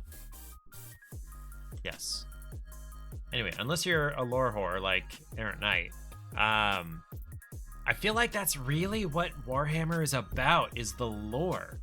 Like, it's playable stories, is my understanding. I could be wrong, but I think that's what Warhammer is about. Kinda. It's stories with some play in them. Now, I don't know about the tabletop I feel like you can make your own stories, right? No, it was supposed to uninstall. I'm not trying to run it, damn it. Stop the game. Whatever. Okay. It's about getting neckbeards to spend all their money on the 11.5 edition revised plastic minis. But yeah, there's a fuck ton of lore. Okay, it's gone. Finally. Alright. So that was Saturnalia and Warhammer 40k Mechanicus. Or at least the first hour or so of each. Sunday, we will not have a stream because I'm going to be out of town. So let's glance at what the games are going to be for next Thursday. We've got Filament. How you do it. Traveling alone all the way out here. It's a good job you showed up when you did. Things were starting to get a little dicey up here on my own. I can't say I found myself to be the best of company. Then again, you're not exactly an award-winning conversationalist either. I'll cut you some slack, though. You know, for not leaving me to die here. It was pretty hard in the beginning. I would just stare down at the planet for hours on end. Depressing? Yeah. You think I'd be sick of it? I do mind the story because it's depressing. Even now. I couldn't stop thinking about the others either. I wonder if I'll ever see them again. Or at least begin to understand what happened. I don't know. Do you have to wear that suit inside your ship?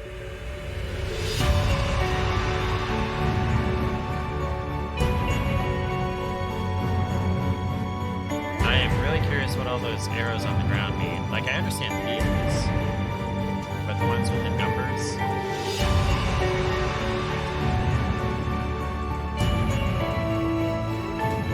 Like, this looks like an interesting concept. Is thank you. Beard Envy Games. So that's... Music is a bit loud. It was the game. Hello, Eric. You came in at a bad time. I'm about to close up shop. I hope the Spotify isn't super loud. Is the Spotify still loud, or was it the music from the trailer? Solve challenging cable-based puzzles and uncover what really happened to the crew of the Alabaster, now with hint system for those ultra-tricky puzzles. So that's one of the free games this coming Thursday. Okay, so it was part of the game. And then we've got Spotify is fine, trailer music was a bit high. Okay. So this is a Vietnam-themed MOBA. It's Vietnam wannabe COD. I'm totally gonna get muted for this song.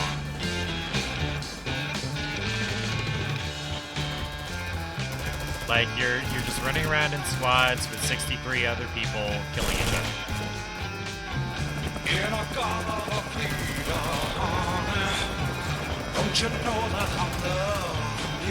They're all about showing those Hueys every 5 seconds. Don't you know that I'll always be true? Oh, won't you come with me? Yeah. Anyway, it's another online battle arena thing. Yeah, just all of these aspects of the game. That's it. That's all the game is about. There's no story, there's no single player. I'm just gonna suck it up for about 10 minutes with all these other people killing me, and then I'll switch over to the... What was the other one called? Filament. I'm gonna play this Rising Storm first, and then Filament, because I'm gonna spend way more time in this one. Okay. Am I good? Am I done? Yeah. I think I'm good. Thank you, Errant Knight, for hanging out. Thank you, Princess, for subscribing and throwing some bits at me. Ariel, thank you for lurking at work. I really appreciate that. And Eric, thank you for popping in. You must have been busy. Everybody have a great night. Be safe. Like I said, I won't be here Sunday, but I'll be back next Thursday. Wish me luck on the 9-ish hour drive to Kentucky. I'll be leaving early-ish in the morning. 9:30 or so. Power's been off and on all day. It snowed. Oh! Does that mean we're gonna get weather? Hold on. Let's look.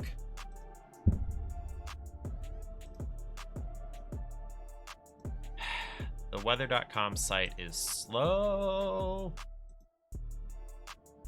Come on, give me the search box.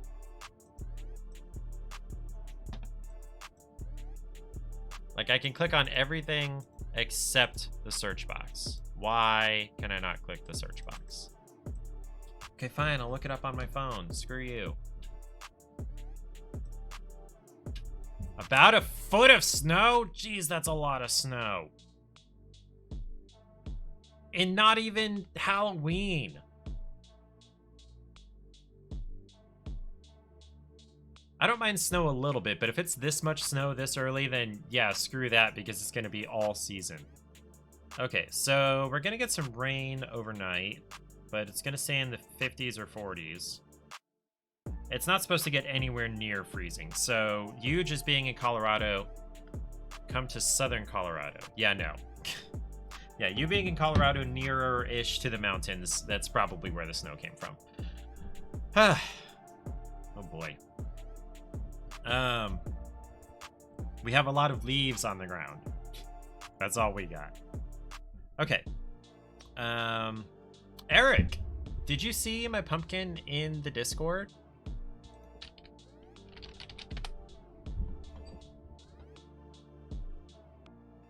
Where is it? I don't want nitro. I don't care. Okay. So here's one side of it. We had a kit, I guess, with these plastic glow-in-the-dark teeth. And so I followed the basic shape of what they had on the back of the package and stuck the teeth in there. And then on the back side, I decided I wanted Mickey Mouse for no reason that I can figure out. So yeah. Neat. Okay. I am for real gonna go now. I appreciate you guys stopping by. Eric, I'll see you hopefully on your next stream, as long as it's not like 4 o'clock in the morning. Everybody have a great night. Be safe. Don't do anything you don't want to explain to the paramedics. I will see you next Thursday.